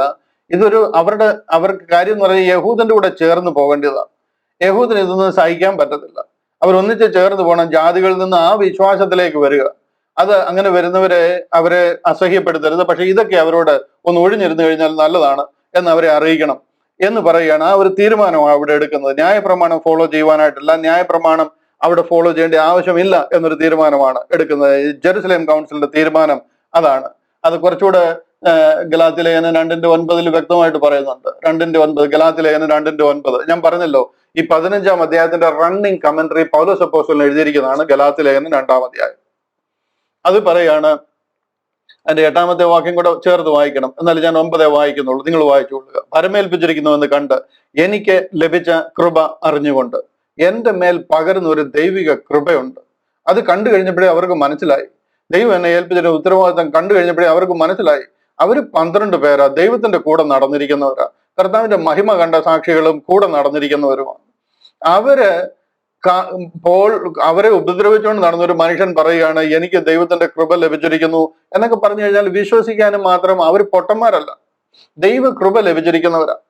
അവർക്ക് മനസ്സിലാകണമെന്നുണ്ടെങ്കിൽ അതുപോലുള്ള ദൈവിക ശക്തിയാണ് പോളിന്റെ മേലെ വ്യാപരിക്കുന്നത്. അത് കണ്ടുകൊണ്ട് പറയുകയാണ്, എന്ന് കണ്ട് എനിക്ക് ലഭിച്ച കൃപ അറിഞ്ഞുകൊണ്ട് തൂണുകളായി എണ്ണപ്പെട്ടിരിക്കുന്ന യാക്കോബും കേഫാവും യോഹന്നാനും ഞങ്ങൾ ജാതികളുടെ ഇടയിലും അവർ പരിച്ഛേദനക്കാരുടെ ഇടയിലും സുവിശേഷം അറിയിപ്പാൻ തക്കവണ്ണം എനിക്കും ബർന്നബാസിനും കൂട്ടായ്മയുടെ വലം കൈ തന്നു. ഇതാ ജെറുസലേം കൗൺസിലിന്റെ ഫൈനൽ വെർഡിക്റ്റ് എന്ന് പറയുന്നത്. ഇതാണ് നമ്മൾ ചിന്തിച്ച് നിർത്തിയത്. ഈ തീരുമാനം അറിയിക്കാനായിട്ട് അവരെ പറഞ്ഞു വിടുകയാണ്. ചില സ്ഥലങ്ങളിലേക്ക് അവരെ പറഞ്ഞു വിടുക. എങ്ങോട്ടാ പറഞ്ഞു വിടുന്നത് നോക്കിക്കേ. അവരെ പറഞ്ഞു വിടുന്നത് അന്ത്യോക്യയിലും അവർ വിഗ്രഹമാലിന്യങ്ങൾ വിട്ടൊഴിഞ്ഞിട്ട് മോശയുടെ ന്യായ പ്രമാണ ശബത്ത് തോറും പ്രസംഗിക്കുന്നവരുണ്ടല്ലോ. അപ്പോൾ തങ്ങളിൽ ചില പുരുഷന്മാരെ തിരഞ്ഞെടുത്ത് പൗലോസിനോടും ബർന്നബാസിനോടും കൂടെ അവർ അന്ത്യോക്യയിലേക്ക് അയക്കണമെന്ന് അപ്പോസ്തലന്മാരും മൂപ്പന്മാരും സർവ്വസഭയിൽ നിർണയിച്ചു. സൗരന്മാൽ പ്രമാണപ്പെട്ട പുരുഷന്മാരായ ബർശബാസ് എന്ന യൂദായും ശീലാസിനെ നിയോഗിച്ചു. അവരുടെ കൈവശം എഴുതി അയച്ചു എന്നാൽ അപ്പോസ്തലന്മാരും മൂപ്പന്മാരും സഹോദരന്മാരും അന്ത്യോക്യയിലും സുറിയയിലും കിലിക്കയിലും ജാതികളിൽ നിന്ന് ചേർന്ന സഹോദരന്മാർക്ക് വന്ദനം. ഈ 3 ദേശത്തേക്കാണ് അയക്കുന്നത്. ഇതെന്താണ് പിന്നെ യെരുശലേമിൽ മുഴുവൻ വായിക്കാതെ? അവിടെ യെരുശലേമിൽ 12 പേര് അവരുടെ ശുശ്രൂഷയിൽ എല്ലാവരും ക്രിസ്ത്യാനികളായി. അവര് യെരുശലേമിലെ യഹൂദ്യ ദേശങ്ങളിലും ശമരിയയിലും എല്ലാം ക്രിസ്ത്യാനികളായെന്ന് വിശ്വസിക്കുന്നവർ എന്താണ് ഇത് അവിടെ വായിക്കാത്ത? പ്രിയ സ്നേഹിത, താങ്കൾക്ക് മനസ്സുണ്ടെങ്കിൽ വിശ്വസിക്കുക. അവരൊന്നും ക്രിസ്ത്യാനികളല്ല, അവർ ക്രിസ്ത്യാനിറ്റി പഠിപ്പിച്ചിട്ടുമില്ല. അവർ പ്രസംഗിച്ചത് അവരുടെ പിതാക്കന്മാരുടെ വാഗ്ദത്തം, ആ യഹൂദിയ വിശ്വാസം. അവരെ അവിടെ ആരും ക്രിസ്ത്യാനി എന്ന് വിളിച്ചിട്ടില്ല. അവർ ക്രിസ്ത്യാനിറ്റി പ്രസംഗിച്ചിട്ടേ ഇല്ല. അവരോട് ഇന്ന് ചോദിച്ചാൽ കൂടെ ക്രിസ്ത്യാനിറ്റി അറിയാമോ എന്ന് ചോദിച്ചു കഴിഞ്ഞാൽ ഐ ഡൗട്ട്. അവർ പറയും സോറി, അതിനെക്കുറിച്ച് വലിയ ഐഡിയ ഇല്ല, പൗലോസ് അപ്പോസ്തലനോട് ചോദിച്ചാട്ടെന്ന് പറയും. കാര്യം അവർ ഇത് പഠിപ്പിച്ചിട്ടേ ഇല്ല. ഇതുകൊണ്ടാണ് ഇവിടെ കണ്ടില്ലേ അന്ത്യോക്യയിലും സുറിയയിലും കിലിക്കയിലും. അന്ത്യോക്യയിൽ പൗലോസ് അപ്പോസ്തലന്റെ പ്രവർത്തനങ്ങളുടെ കേന്ദ്രമായിരുന്നു. ഇനിയിപ്പോ സുറിയയിലും കിലിക്കയിലും അങ്ങനെ അതെന്തിനാ? അത് ഞാൻ പറയാം. ഇവിടെ ഗലാത്യ ലേഖനം 1-ാം അധ്യായത്തിന്റെ 21-ാം വാക്യം നോക്കുക. ഈ പോൾ പോയതിനു ശേഷം എവിടെ ശുശ്രൂഷിച്ചു എന്ന് എഴുതിയിരിക്കുക. പോളിന്റെ പോക്ക് തിരിച്ച് മടങ്ങി പോകുമ്പോൾ പറയാം, പിന്നെ ഞാൻ സിറിയ കിലിക്കിയ ദിക്കുകളിലേക്ക് പോയി. മനസ്സിലായോ? Afterward I came into the regions of Syria and Cilicia. Paul ശുശ്രൂഷിച്ച 3 സ്ഥലങ്ങളായത് ഈ കാലത്ത്. അതായത് ഇവിടെ ഈ തീരുമാനം എടുക്കുമ്പോൾ പോൾ ശുശ്രൂഷിച്ച 3 സ്ഥലങ്ങളാണ്. അതുകൊണ്ടാണ് അന്ത്യോക്യയിലേക്കും കിലിക്കയിലേക്കും സിറിയയിലേക്കും ഒക്കെ ഈ എഴുത്ത് കൊടുത്തു വിടാൻ പറയാൻ കാര്യം. ഇവരെ കണ്ടില്ലേ, അന്ത്യോക്യയിലും സുറിയയിലും കിലിക്കയിലും ഇവരെ എഴുത്ത് കൊടുത്തു വിടാൻ കാര്യം ഈ 3 സ്ഥലത്താണ് പോളിന്റെ പ്രധാന സെന്റർ. അവിടെ നിന്നാണ് പുള്ളി ശുശ്രൂഷിച്ചിട്ടുള്ളത്.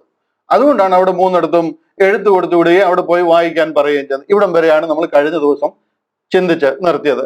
24-ാമത്തെ വാക്യത്തിൽ ഇങ്ങനെ പറയുന്നത്, ഞങ്ങൾ കൽപ്പന കൊടുക്കാതെ ചിലർ ഞങ്ങളുടെ ഇടയിൽ നിന്ന് പുറപ്പെട്ട് നിങ്ങളെ വാക്കുകളാൽ ഭ്രമിപ്പിച്ചു, നിങ്ങളുടെ ഹൃദയങ്ങളെ കലക്കി കളഞ്ഞു എന്ന് കേൾക്കുന്നുണ്ട്. എനിക്ക് വളരെ സന്തോഷമുണ്ട് ഈ വാക്യം വായിക്കുമ്പോൾ.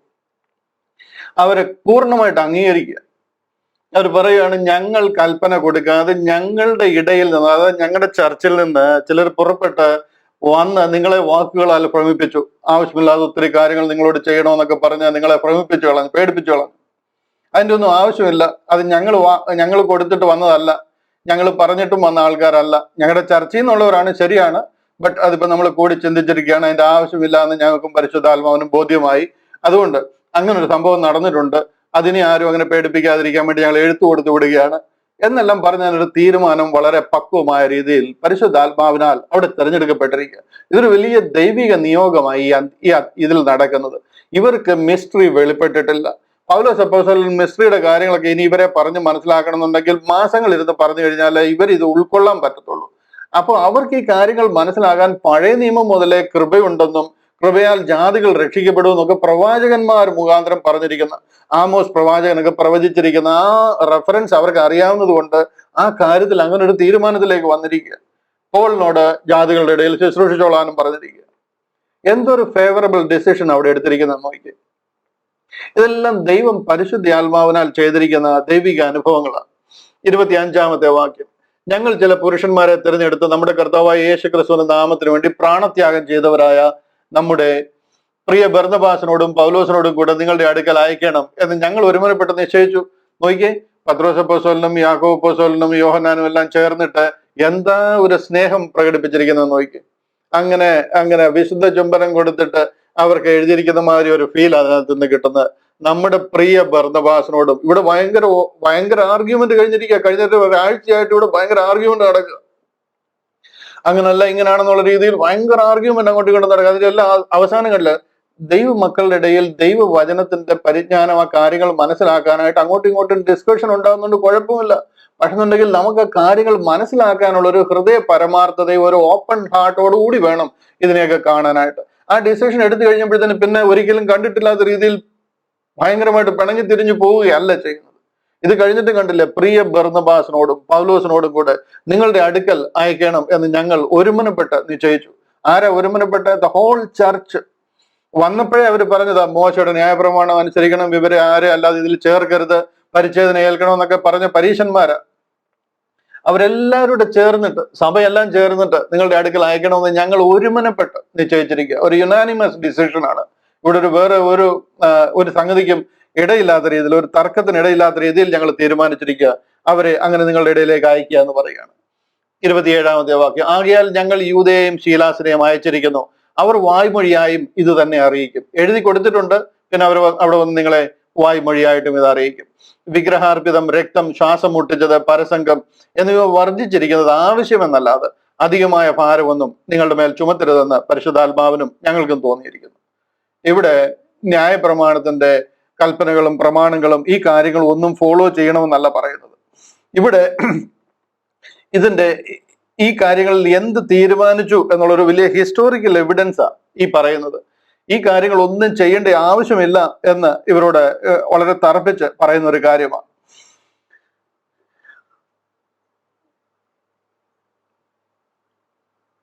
അതിന്റെ താപ്പോട്ട് നോക്കിക്കഴിഞ്ഞാൽ പെട്ടെന്ന് ഞാനങ്ങ് വായിച്ചു വിടാം. ഒത്തിരി കാര്യങ്ങൾ പറയാനുണ്ട്. നമ്മൾ ഇതിൽ നിന്ന് കഴിഞ്ഞാൽ പ്രോഗ്രസ് ചെയ്യാൻ പാടാകും.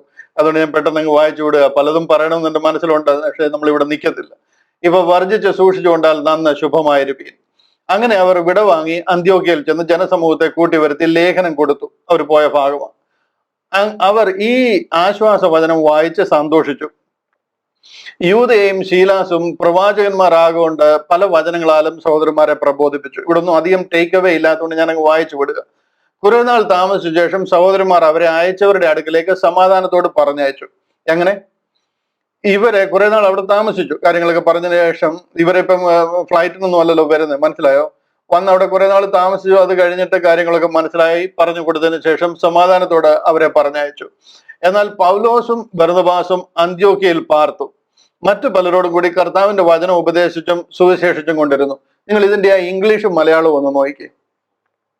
എന്നാൽ പൗലോസും ബർന്നബാസും അന്ത്യോക്യയിൽ പാർത്തു, മറ്റു പലരോടും കൂടി കർത്താവിന്റെ വചനം ഉപദേശിച്ചു സുവിശേഷിച്ചും കൊണ്ടിരുന്നു. ഇംഗ്ലീഷിൽ എന്താ എഴുതിയിരിക്കുന്നത്? Notwithstanding it pleased Silas to abide there still. രണ്ട് കാര്യങ്ങൾ എഴുതിയിരിക്കുന്നു. ഇവിടുന്ന് പറയുന്നത് ശീലാസ് അവിടെ താമസിച്ചു എന്നാ, അവിടുന്ന് തിരിച്ചു പോയി എന്നല്ല.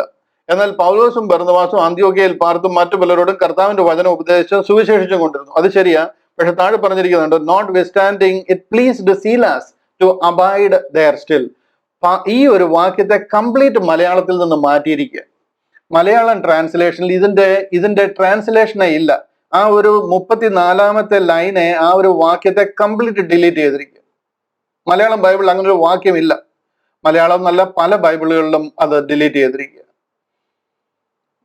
Not withstanding it pleased Silas to abide there still. ശീലാസ് അവിടെ നിന്നു, തിരികെ പോയില്ല യെരുശലേമിൽ. അതുകൊണ്ടാണ് പൗലോസിന്റെ കൂടെ അടുത്ത മിഷണറി യാത്രയിൽ ശീലാസിനെ കൂട്ടാൻ കാര്യം. ഇവിടെ എല്ലാവരും തിരിച്ചു പോയി കഴിഞ്ഞ വാക്യത്തിൽ നമ്മൾ വായിച്ചത്. പക്ഷെ ഇവിടെ കണ്ടില്ല, ഇംഗ്ലീഷിൽ KJVയിൽ എഴുതിയിരിക്കുന്നത് ശീലാസ് പോയില്ല, അവിടെ നിന്നു. ആ വാക്യം മലയാളത്തിൽ ഡിലീറ്റ് ചെയ്തേക്ക്. അതുകൊണ്ട് എന്തെങ്കിലും പ്രത്യേക ഗുണമുണ്ടോ എന്ന് ചോദിച്ചു കഴിഞ്ഞാൽ എന്താ അതിന്റെ ഗുണമെന്ന് എനിക്കറിയത്തില്ല, പക്ഷെ ആ വാക്യമില്ല. 35. കുറെ നാൾ കഴിഞ്ഞിട്ട് പൗലോസ് ബർന്നബാസിനോട്, നാം കർത്താവിന്റെ വചനം അറിയിച്ച പട്ടണം തോറും പിന്നെയും ചെന്ന് സഹോദരന്മാർ എങ്ങനെ ഇരിക്കുന്നു എന്ന് നോക്കുക എന്ന് പറഞ്ഞു. ഇവിടെ പൗലോസ് അപ്പോസ്തലൻ ബർന്നബാസിനോട് പറയുകയാണ്, നമുക്ക് വചനം അറിയിച്ച ദേശത്ത്, അതായത് ഗലാത്യ സഭകളിൽ, ആ ദേശത്ത് പോയിട്ട് ജനങ്ങൾ എങ്ങനെ ഇരിക്കുന്നു, സഹോദരന്മാർ എങ്ങനെ ഇരിക്കുന്നു നോക്കുക എന്ന് പറഞ്ഞു. ഇവിടെ മുതൽ 2ാം മിഷണറി യാത്ര ആരംഭിക്കുക. അതിന്റെ ആ ഒരു ഡിസ്കഷൻ ആരംഭിച്ച് അവിടുന്ന് 2ാം മിഷണറി യാത്രയിലേക്ക് കടക്കുകയാണ്. പ്രവൃത്തികൾ 15-ാം അധ്യായം 35-ാം വാക്യം മുതൽ 18-ാം അധ്യായം അതിന്റെ 22-ാമത്തെ വാക്യം വരെയാണ് 2ാമത്തെ മിഷണറി യാത്ര. ഇവിടെ അതിന്റെ ഡിസ്കഷൻ ആരംഭിക്കുക. കുറെ നാൾ കഴിഞ്ഞിട്ട് പൗലോസ് ബർന്നബാസിനോട്, നാം കർത്താവിന്റെ വചനം അറിയിച്ച പട്ടണം തോറും പിന്നെയും ചെന്ന് സഹോദരന്മാർ എങ്ങനെ ഇരിക്കുന്നു എന്ന് നോക്കുക എന്ന് പറഞ്ഞു. ഇതാണ് ഈ നടുക, നനയ്ക്കുക എന്ന് പറയുന്നത്. നട്ട് അങ്ങ് പോയാൽ പോരാ, അതിനെ ഒന്ന് നനയ്ക്കണം. നട്ടു ശരിയാണ്, പക്ഷെ തന്നെ അത് കിളിച്ചോ ഇല്ലയോ, അത് വേറെന്തെങ്കിലും പ്രശ്നം ഉണ്ടായോ, അതിനെ ഒന്നും നനയ്ക്കേണ്ട ഉത്തരവാദിത്വം നമുക്കുണ്ട്. അതുകൊണ്ടാണ് പോള് പറയുന്നത്, നമുക്ക് പോയി നോക്കാം സഹോദരന്മാർ എങ്ങനെ ഇരിക്കുന്നു, അവര് വേറെ എന്തെങ്കിലും രീതിയിൽ ജനം അവർ തെറ്റിപ്പോയിരിക്കുന്നു, എന്താണ് വന്നിരിക്കുന്നത് നമുക്കറിയത്തില്ല, അങ്ങനെ പോയി കാണാമെന്ന് പറയാം. മർക്കോസ് എന്ന യോഹനാനെ കൂട്ടിക്കൊണ്ട് പോകുവാൻ ബർന്നബാസ് ഇച്ഛിച്ചു. കാര്യം ബർന്നബാസിന്റെ മച്ചുണനാണ് ഈ മർക്കോസ് എന്ന് പറയുന്നത്. അതുകൊണ്ട് മർക്കോസിനെ കൂടെ കൂട്ടാമെന്ന് പറയുകയും പോൾ അതിനെ സമ്മതിച്ചില്ല. പൗലോസോ പംഫുല്യയിൽ വെച്ച് തങ്ങളെ വിട്ട് പ്രവർത്തിക്ക് വരാതെ പോയവനെ കൂട്ടിക്കൊണ്ടു പോകുന്നത് യോഗ്യമല്ല എന്ന് നിരൂപിച്ചു. ഇതിനെക്കുറിച്ച് ഞാൻ മുമ്പ് പറഞ്ഞിട്ടുള്ള. മർക്കോസ് അവിടെ വെച്ച് വിട്ടേച്ചു പോയി. മർക്കോസ് കൂടെ കൂടിയിരുന്നതാണ്.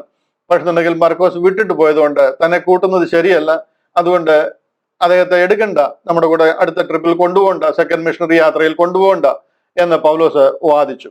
അങ്ങനെ അവർ തമ്മിൽ ഉഗ്രവാദം ഉണ്ടായിട്ട് വേർപിരിഞ്ഞു. ഇവര് രണ്ടും കൂടെ അങ്ങനെ ഒരു വാദമുണ്ടായി മർക്കോസിന്റെ കേസിൽ. അങ്ങനെ വാദമുണ്ടായിട്ട് പിരിഞ്ഞു. ബർന്നബാസ് മർക്കോസിനെ കൂട്ടി കപ്പൽ കയറി കൂപ്രോസ് ദ്വീപിലേക്ക് പോയി. ആ ഒരു യാത്ര അവിടെ ആരംഭിച്ചു. എന്നാൽ അതിനെ ഒരു ഒരു സെക്കൻഡ് മിഷണറി ജേർണി ആയിട്ട് കൂട്ടിയിട്ടില്ല. പോൾ അടുത്ത വാക്യത്തിൽ പറയുന്നുണ്ടല്ലോ, പൗലോസോ ശീലാസിനെ തിരഞ്ഞെടുത്തു, സഹോദരന്മാരാൽ കർത്താവിന്റെ കൃപയിൽ ഫരമേൽപ്പിക്കപ്പെട്ടിട്ട്. 40-ാമത്തെ വാക്യം, യാത്ര പുറപ്പെട്ട് സിറിയ, കിലിക്കിയ ദേശങ്ങളിൽ കൂടി സഞ്ചരിച്ച് സഭകളെ ഉറപ്പിച്ചു പോന്നു. ഇതാണ് 15-ാമത്തെ അധ്യായം. ഇവിടെ ശീലാസ് ഇവിടെ ഇല്ലെങ്കിൽ ശീലാസിനെ എടുക്കാൻ പറ്റത്തില്ല. ശീലാസ് മടങ്ങിപ്പോയി എന്നാണ് ഇതിനു മുമ്പുള്ള വാക്യത്തിൽ വായിച്ചത്. കാര്യം ആ ഒരു വാക്യം ഡിലീറ്റ് ആയി പോയിരിക്കുന്നു. അറിഞ്ഞുകൊണ്ടോ അറിയാതെയോ വന്നിരിക്കുന്നതാണ്. പക്ഷെ ഉണ്ടെങ്കിൽ ഇത് അറിയാവുന്ന ആൾക്കാരൊന്നും പിന്നെ അതിനൊരു തീരുമാനം എടുത്തിട്ടില്ല. അതിനെ ആഡ് ചെയ്യണമെന്ന് ഒരുത്തരും ഒരാവശ്യം പറഞ്ഞിട്ടേ ഇല്ല. കാര്യം ഇതൊന്നും ആർക്കും ഒരു ഉത്തരവാദിത്വമുള്ള വിഷയമായിട്ട് ഞാൻ കാണുന്നില്ല. എന്ത് തെറ്റുണ്ടോ ആ തെറ്റിനെ അങ്ങനെ മെയിൻറ്റെയിൻ ചെയ്തുകൊണ്ട് എന്ത് കാര്യത്തിനാണ് 1-ാമത്തെ അധ്യായം 1-ാം വാക്യത്തിൽ ആദിയിൽ ദൈവം ആകാശവും ഭൂമിയും സൃഷ്ടിച്ചു എന്ന് എഴുതിയിരിക്കുന്നത് എനിക്ക് ഇന്ന് വരെ പിടികിട്ടിട്ടില്ല. ആകാശമല്ല, അത് സ്വർഗമാണ്. In the beginning God created the heaven and the earth. 2-ാമത്തെ ദിവസം ആകാശം സൃഷ്ടിക്കുന്നത്. അതെന്താ പിന്നെയും ഇത്രയും അറിയാവുന്ന ആൾക്കാർ അത് ആകാശം എന്താ വലിയ കൺഫ്യൂഷൻ ഉണ്ടായിരിക്കും അറിയാം ജനത്തിന്. അതറിയാത്ത കോടിക്കണക്കിന് ജനങ്ങൾ ഇന്നുണ്ട്. ആകാശമാണ് ആദ്യം സൃഷ്ടിച്ചെന്ന് വിചാരിച്ചിരിക്കുന്നവർ. ആ പറഞ്ഞിരിക്കുന്നത് സ്വർഗമാണ്. സ്വർഗവും സ്വർഗത്തിലുള്ള സകലതും 1-ാം വാക്യത്തിൽ സൃഷ്ടിക്കുക. ആ മിസ്റ്റേക്ക് പോലും ഇന്ന് ഒരു ബൈബിളിൽ ഒരുത്തരും തിരുത്താൻ തയ്യാറല്ല. ഇവിടെ 15-ാമത്തെ അധ്യായം നമ്മൾ ചിന്തിച്ച് തീർന്നിരിക്കുകയാണ്. അവസാനം ഞാൻ അല്പം ഫാസ്റ്റ് ആയിട്ട് പോയി, കാര്യമല്ലാതെ നമുക്ക് തീർക്കുവാനായിട്ട് കഴിയത്തില്ല. 1-2 കാര്യങ്ങൾ കൂടി അതിനോടുള്ള ബന്ധത്തിൽ ഓർപ്പിക്കേണ്ടതായിട്ടുണ്ട്. ഇവിടുന്നുള്ള ടേക്ക് അവേ എന്ന് പറയുന്നത് 15-ാം അധ്യായം, അതിന്റെ ടേക്ക് അവേ എന്ന് പറയുന്നത്, പോൾ പന്തിരുവരോട് ഒന്നും ചോദിച്ച് മനസ്സിലാക്കുവാൻ വന്നതല്ല യെരുശലേമിൽ എന്ന് നിങ്ങൾക്ക് ഇതിനോടകം മനസ്സിലായിട്ടുണ്ട് എന്ന് ഞാൻ വിശ്വസിക്കുന്നു. ക്രിസ്ത്യാനികൾ നമ്മളെ പൊതുവെ പഠിപ്പിക്കുന്നത് പോൾ ഓടിയതും അധ്വാനിച്ചതും ഒന്നും വെറുതെ ആയി പോകാതിരിക്കാൻ വല്ല മിസ്റ്റേക്കും ഉണ്ടോ, തന്നെ ഒന്ന് കാലിബ്രേറ്റ് ചെയ്യാൻ വേണ്ടിയിട്ട് പന്തിരുവരോട് ചോദിച്ച കാര്യങ്ങളൊക്കെ മനസ്സിലാക്കിയിട്ട് ഒന്നുകൂടെ പോകാൻ വേണ്ടിയിട്ട് കൂടിയ ഒരു കൗൺസിലാണ്. അങ്ങനെ അവരെല്ലാം കൂടെ കൂടിയ ഒരു ക്രിസ്ത്യൻ കൗൺസിൽ, നമ്മുടെ 1-ാമത്തെ കൗൺസിലാണത് എന്നൊക്കെ പറഞ്ഞ് പഠിപ്പിക്കാറുണ്ട്. ഇവിടെ ആക്ച്വലി അതിന്റെ പർപ്പസ് കംപ്ലീറ്റ്ലി വേറെയാണ്. പോൾ ഒന്നും ചോദിച്ചു മനസ്സിലാക്കാൻ വന്നതല്ല.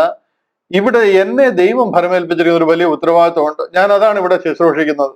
ദൈവത്തെ ഓർത്ത് എന്നെ ഉപദ്രവിക്കല്ലെന്ന് പറയാൻ വേണ്ടിയിട്ടാണ് ഈ കൗൺസിൽ കൂടുന്നത് എന്ന് ഞാൻ പറഞ്ഞു കഴിഞ്ഞാൽ നിങ്ങൾക്ക് അത് ഇതിനോടകം മനസ്സിലായിട്ടുണ്ട് എന്ന് ഞാൻ വിശ്വസിക്കുന്നു. 2, അതിന്റെ 9-ാം വാക്യമാണ്. നമുക്കും അവർക്കും തമ്മിൽ ഒരു വ്യത്യാസവും വെച്ചിട്ടില്ല എന്ന് പറയുന്ന ഒരു ഭാഗം. അതായത് അപ്പോസ്തല പ്രവൃത്തികളിലെ തന്നെ അതിന്റെ 9-ാം വാക്യത്തിൽ 9-ാം വാക്യത്തിൽ ഇത് ഒത്തിരി പേരെ കൺഫ്യൂസ് ആക്കിയിട്ടുണ്ട്. അവരുടെ ഹൃദയങ്ങളെ ശുദ്ധീകരിച്ചതിനാൽ നമുക്കും അവർക്കും തമ്മിൽ ഒരു വ്യത്യാസവും വെച്ചിട്ടില്ല എന്ന് പറയുന്ന ഒരു ഭാഗം. ഒരു വ്യത്യാസവും വെച്ചിട്ടില്ല എന്ന് പറയുന്നത് അതുകൊണ്ട് യഹൂദനും നമ്മളും തമ്മിൽ യാതൊരു വ്യത്യാസവും പണ്ടുമില്ല ഇപ്പോഴും ഇല്ല എന്നൊക്കെ വാദിക്കുന്ന ആൾക്കാരുണ്ട് ഇതിന്റെ ബേസിസിൽ. ഇവിടെ പറയുന്നത് എന്താണെന്ന് ചോദിച്ചു കഴിഞ്ഞാൽ, ദൈവത്തിന് കരുണമയനായ ദൈവത്തിന് നമ്മളോട് കരുണ കാണിച്ചതുപോലെ അവരോടും കരുണ കാണിക്കാൻ ദൈവത്തിന് മനസ്സായി. ദൈവം നമ്മളും അവർ തമ്മിലൊരു വ്യത്യാസവും വെച്ചിട്ടില്ല. അതുകൊണ്ട് ദൈവം നമുക്ക് ലഭിച്ച ആ കരുണ അവരോടും കാണിച്ചിരിക്കുന്നു എന്ന് പറഞ്ഞിരിക്കുക. അല്ലാതെ ഇവർക്ക് നമ്മൾ യാതൊരു വ്യത്യാസവും ഇല്ല എന്നല്ല അതിന്റെ അർത്ഥം. ദൈവം തന്നെ ഇവരുടെ ഇടയിൽ ഒരു വേർപാടിന്റെ നടിച്ചവർ കെട്ടിയിരിക്കുക. ഇവരങ്ങോട്ടോ ഇങ്ങോട്ടോ കടക്കാൻ പാടില്ല. അതുപോലെ വലിയ വ്യത്യാസമാണ് ദൈവം അവരുടെ ഇടയിൽ വെച്ചിരിക്കുന്നത്. അതെല്ലാം ഇതിനോട് നിങ്ങൾക്ക് ക്ലിയർ ആണെന്ന് ഞാൻ മനസ്സിലാക്കുന്നു. ഇല്ല എന്നുണ്ടെങ്കിൽ ചോദിക്കണം പ്ലീസ്. നമുക്ക് ഈ പുസ്തകം പഠിച്ചു പോകുമ്പോൾ ഒരു ശകലം പോലും ഒരു കരട് പോലും ഡൗട്ട് കിടക്കാൻ പാടില്ല. അത്ര ക്ലിയർ ആയത്. അതുകൊണ്ട് ആ ഡൗട്ട് കിടന്നു കഴിഞ്ഞാൽ പിന്നെ അതിൽ ഇങ്ങനെ ചുറ്റിപ്പറ്റി നമ്മൾ ഈ കണ്ടിട്ടില്ലേ, ഈ തോട്ടിലും ആറ്റിലും ഒക്കെ നമ്മൾ നോക്കിക്കഴിഞ്ഞാൽ ഇങ്ങനെ ഒരു കുറ്റി, ഒരു എന്താ പറയുന്നത്, ഈ ഒരു കമ്പ് കുറ്റി ഇങ്ങനെ കുത്തി നിന്ന് കഴിഞ്ഞാല് നമ്മൾ രാവിലെ അതിലൂടെ നടന്നു പോയപ്പോൾ ഒരു ചെറിയ കുറ്റി അവിടെ കുത്തി നിൽപ്പോട്ട് അതിലിങ്ങനെ ഒരു വള്ളി മാതിരി ഒരു സാധനം ഇങ്ങനെ എന്തോ ഒരു പായൽ വന്ന് ചുറ്റിയിട്ടുണ്ടായിരുന്നു. പിന്നെ തിരിച്ചു വന്നു കഴിഞ്ഞപ്പോഴത്തേന് നമ്മൾ പോയിട്ട് തിരിച്ചു വന്നപ്പോഴത്തേന് ആ തോട്ടിൽ ആ കുറ്റിയിൽ ഇങ്ങനെ പായലായി, പിന്നെ വേറെ ഓലമടലായി പല സാധനങ്ങൾ വന്നിട്ട് അതിലിങ്ങനെ ചുറ്റിക്കുരുങ്ങി നിൽക്കും. അത് കഴിഞ്ഞ് നമ്മൾ 2 ദിവസം കഴിഞ്ഞിട്ട് നോക്കിയാല് അവിടെ അങ്ങ് ഭയങ്കര ചെറ മാതിരിയാകും. അത് അങ്ങ് ഭയങ്കര ഒരു എന്താ പറയുക തേങ്ങായും അതും ഇതുമൊക്കെ ഒഴുകി വന്നതൊക്കെ അതിലങ്ങനെ കുരുങ്ങി കിടക്കുകയാണ്. അതങ്ങനെ രണ്ട് സൈഡിലോട്ട് വഴി മാറി തോട് ഒഴുകുന്ന രീതിയിൽ അതങ്ങ് മാറിപ്പോവുക. അതുപോലെ അത് ചുമ്മാ ഒരു കമ്പ് അവിടെ കുത്തി നിന്നിരുന്ന അതിനെ ഈ കൺഫ്യൂഷൻ എല്ലാം മാറ്റണമെന്നുണ്ടെങ്കിൽ ഇറങ്ങി ആ കമ്പങ്ങ് ഊരിയാൽ മതി.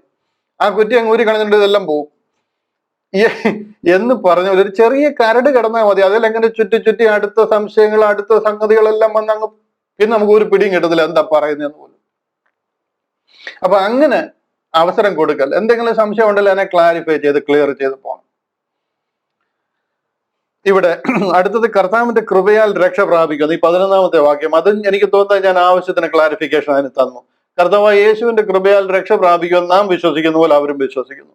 ഈ കൃപ എന്ന് പറയുന്നത് പ്രൊഫസൈസ്ഡ് ഗ്രേസ് ആണ് അവരോട് പറഞ്ഞിരിക്കുന്നത്. ആ ദൈവം ഉൽപ്പത്തി മുതൽ പറഞ്ഞിരിക്കുന്ന കാര്യം അത്.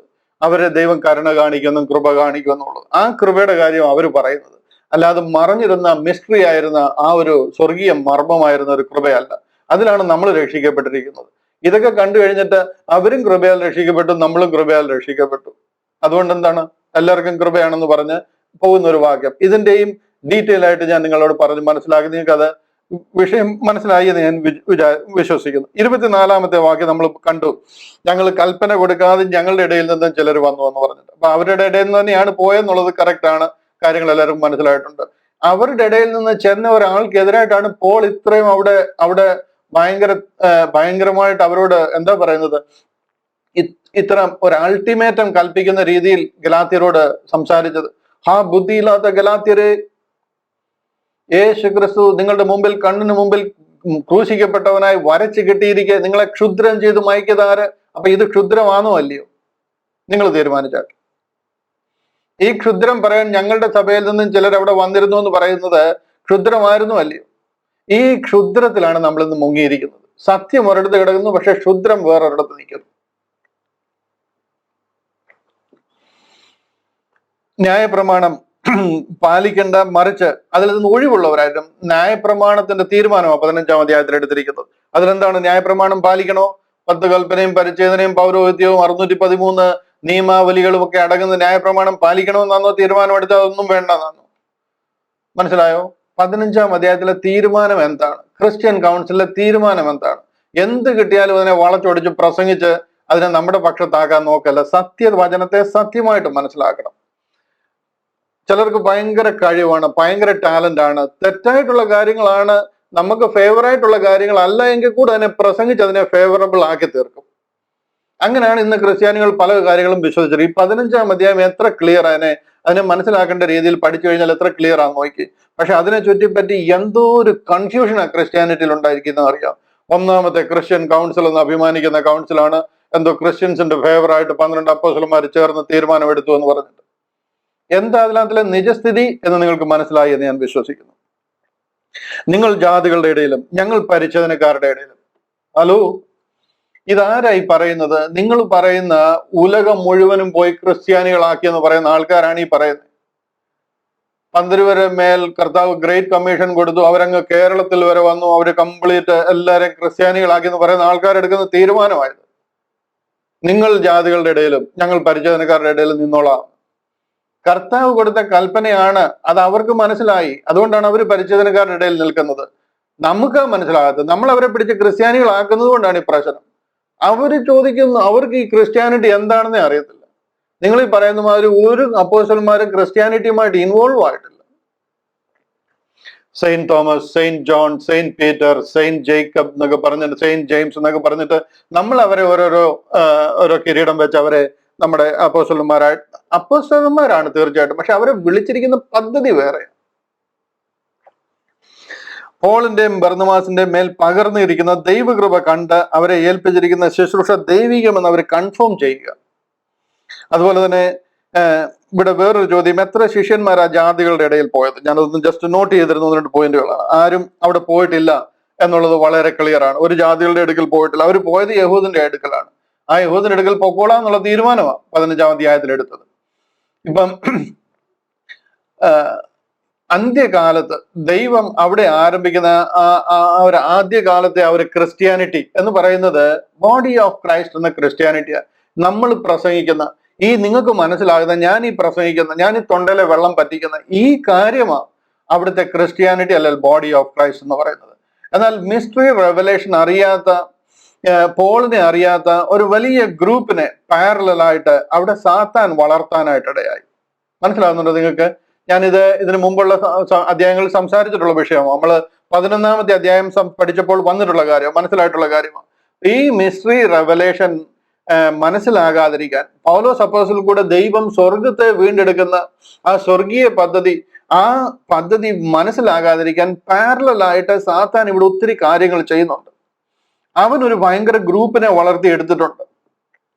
അവരാണ് പറയുന്നത് ഞങ്ങൾ കേഫാവിന്റെ പക്ഷക്കാര്, ഞങ്ങൾ യേശു ക്രിസ്തുവിന്റെ പക്ഷക്കാര്, ഞങ്ങൾ അങ്ങനെ വേറെ ഗ്രൂപ്പുകാരെന്നൊക്കെ പറയുന്ന ആ ഒരു ഗ്രൂപ്പ്. ഇവിടെ ഒരു അല്പം ശരിക്കും ക്ലാരിറ്റി തരേണ്ടുന്നതാണ്. ഏതെങ്കിലും എപ്പിസോഡുകളിലൂടെ ഒക്കെ ഞാൻ അതിനെ എക്സ്പ്ലെയിൻ ചെയ്യാം. നമ്മൾ ഇവിടെ നിന്ന് കഴിഞ്ഞാൽ ഒത്തിരി അതിനെക്കുറിച്ച് പറയേണ്ടതായിട്ട് വരും.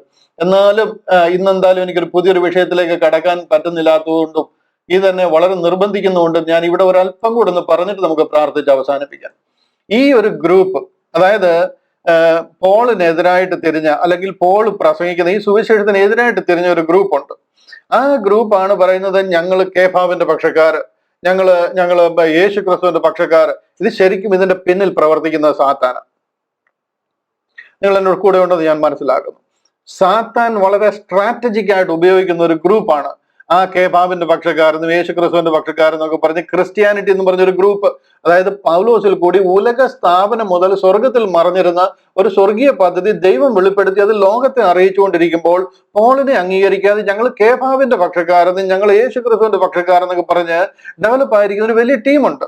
അത് 2 കൊരിന്ത്യരിൽ മാത്രമല്ല, തെസ്സലോനിക്കയിൽ നമുക്ക് കാണാൻ പറ്റും, ഫിലിപ്പിയയിൽ നമുക്ക് അവരെ കാണാൻ പറ്റും, പല സ്ഥലങ്ങളിലും കാണാൻ പറ്റും. അവർ തന്നെയാണ് ഈ ഗലാത്തിയിലും പ്രശ്നം ഉണ്ടാക്കിയത്. ആ ഒരു ഗ്രൂപ്പിനെ സാത്താൻ വളവും വെള്ളവും ഒഴിച്ച് വളരെ പോഷിപ്പിച്ചു. ആ ഗ്രൂപ്പാണ് പിന്നെ ക്രിസ്ത്യാനിറ്റി എന്ന് പറഞ്ഞ് ഭയങ്കര ശക്തമായിട്ട് വളർന്നത്. അതിലാണ് ഈ കോൺസ്റ്റന്റൈൻ ചക്രവർത്തിയും കോൺസ്റ്റാന്റിനോപ്പിൾ കൗൺസിലും ഒക്കെ വരുന്നത്. അതിലാണ് ഈ സഭാപിതാക്കന്മാരുടെയൊക്കെ ആ ഒരു റൂട്ട് വരുന്നത്. ഞാൻ ചർച്ച് ഫാദേഴ്സ് എന്നൊക്കെ പറഞ്ഞ് ഇത് കഴിഞ്ഞാൽ ഉടനെ നമ്മുടെ സെപ്റ്റംബർ മാസം മുതൽ എപ്പിസോഡുകൾ പുനരാരംഭിക്കുന്നുണ്ട്. അന്ന് ഈ വിഷയങ്ങൾക്കൊക്കെ വളരെ ഡീറ്റെയിൽ ആയിട്ട് ഞാൻ ക്ലാസ്സുകൾ ചെയ്യണമെന്ന് കർത്താവിൽ ആഗ്രഹിക്കുന്നുണ്ട്. ദൈവം അതിന് അവസരം തരട്ടെ എന്ന് പ്രാർത്ഥിക്കുന്നു. ഇവിടെ ഞാൻ ഈ പ്രൊജക്ട് ചെയ്തേക്കുന്നത് പൗലോസ് അപ്പോസ്തലൻ അങ്ങനെ ഒരു ഗ്രൂപ്പിനോട് സംസാരിക്കുന്ന കാര്യമാണ്. 2 കൊരിന്ത്യൻസ് 11ാം അധ്യായം അവരോട് പറയുന്ന കാര്യമാണ്. എന്നാൽ സർപ്പം ഹവ്വായെ ഉപായത്താൽ ചതിച്ചതുപോലെ നിങ്ങളുടെ മനസ്സ് ക്രിസ്തുവിനോടുള്ള ഏകാഗ്രതയും നിർമ്മലതയും വിട്ട് വഷളായി പോകുമോ എന്ന് ഞാൻ ഭയപ്പെടുന്നു. ഇന്ന് നമ്മുടെ ആൾക്കാർ മുഴുവൻ ഇത് നമുക്കെതിരായിട്ട് എടുത്ത് ഉപയോഗിക്കുന്ന ഒരു വാക്യമായിട്ട് ഉപയോഗിക്കാറുണ്ട്. നമ്മൾ പറയുന്നതിനെതിരായിട്ട് നമുക്കെതിരായിട്ട് ഉപയോഗിക്കുന്ന ഒരു വാക്യമായിട്ട് ഇതിനെ കാണാറുണ്ട്.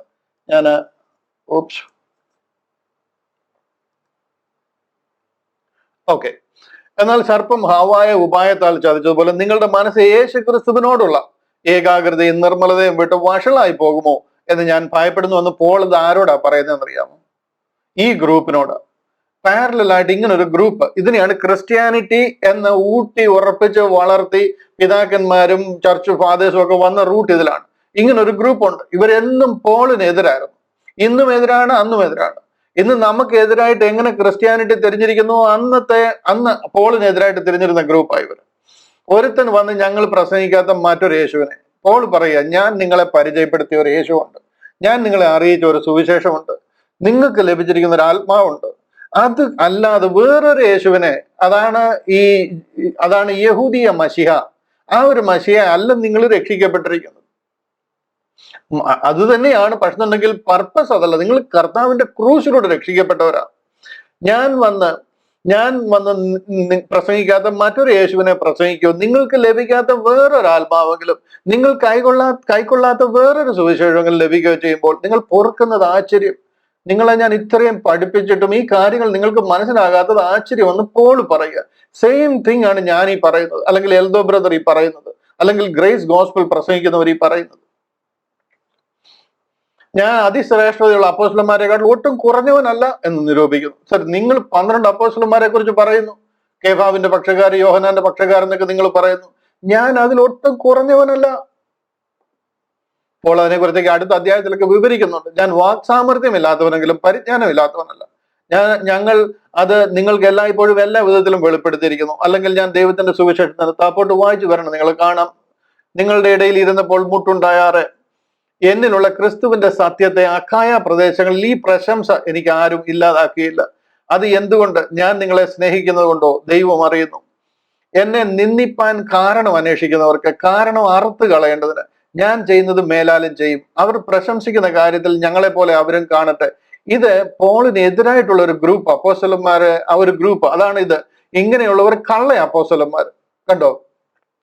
നിങ്ങൾക്ക് വേണമെങ്കിൽ ചോദിക്കാം, അവർ അപ്പോസ്തലന്മാരല്ലേ, അവരെ അങ്ങനെ ഭയങ്കര ആൾക്കാരല്ലേ എന്നൊക്കെ ചോദിക്കാം. അവർ കള്ള അപ്പോസ്തലന്മാരാ, കപട വേലക്കാരാ, ക്രിസ്തുവിന്റെ അപ്പോസ്തലന്മാരുടെ വേഷം ധരിക്കുന്നവരത്ര. അത് ആശ്ചര്യവുമല്ല.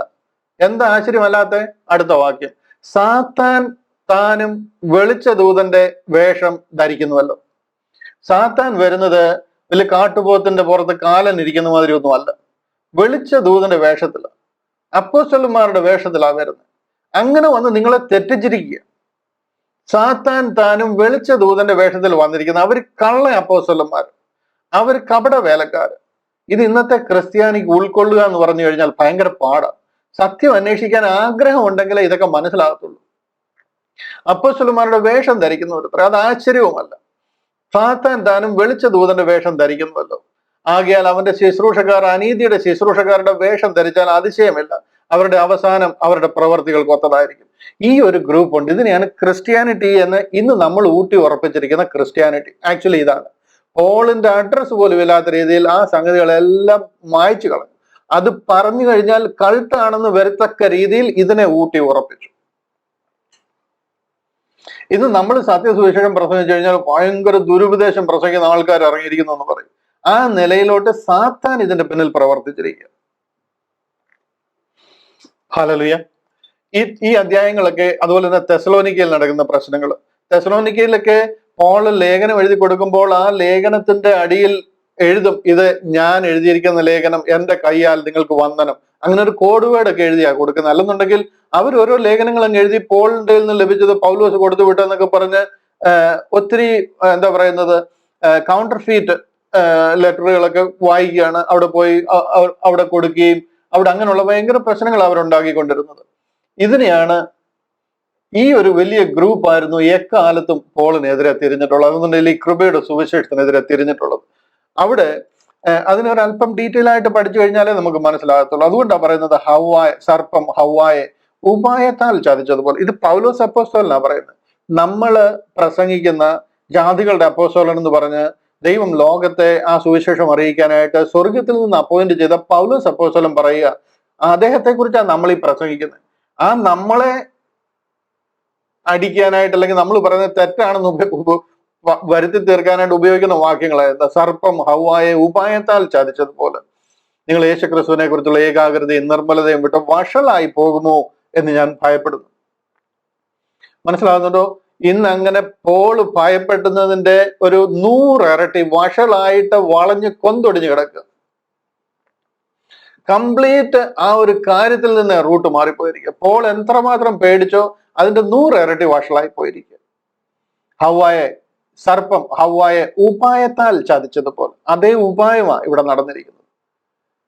ഇവിടൊന്നും ഭയങ്കര കാട്ടുപോത്തിന്റെ പുറത്തെ കാലന്റെ വേഷത്തിലൊന്നും അല്ല സാത്താൻ വന്നിരിക്കുന്നത്. ദൈവദൂതന്മാരുടെ വേഷത്തിൽ, അപ്പോസ്തലന്മാരുടെ വേഷത്തിൽ, കപട അപ്പോസ്തലന്മാരെ, കൗലേടയന്മാരുടെ വേഷത്തിൽ. ഹല്ലേലൂയ.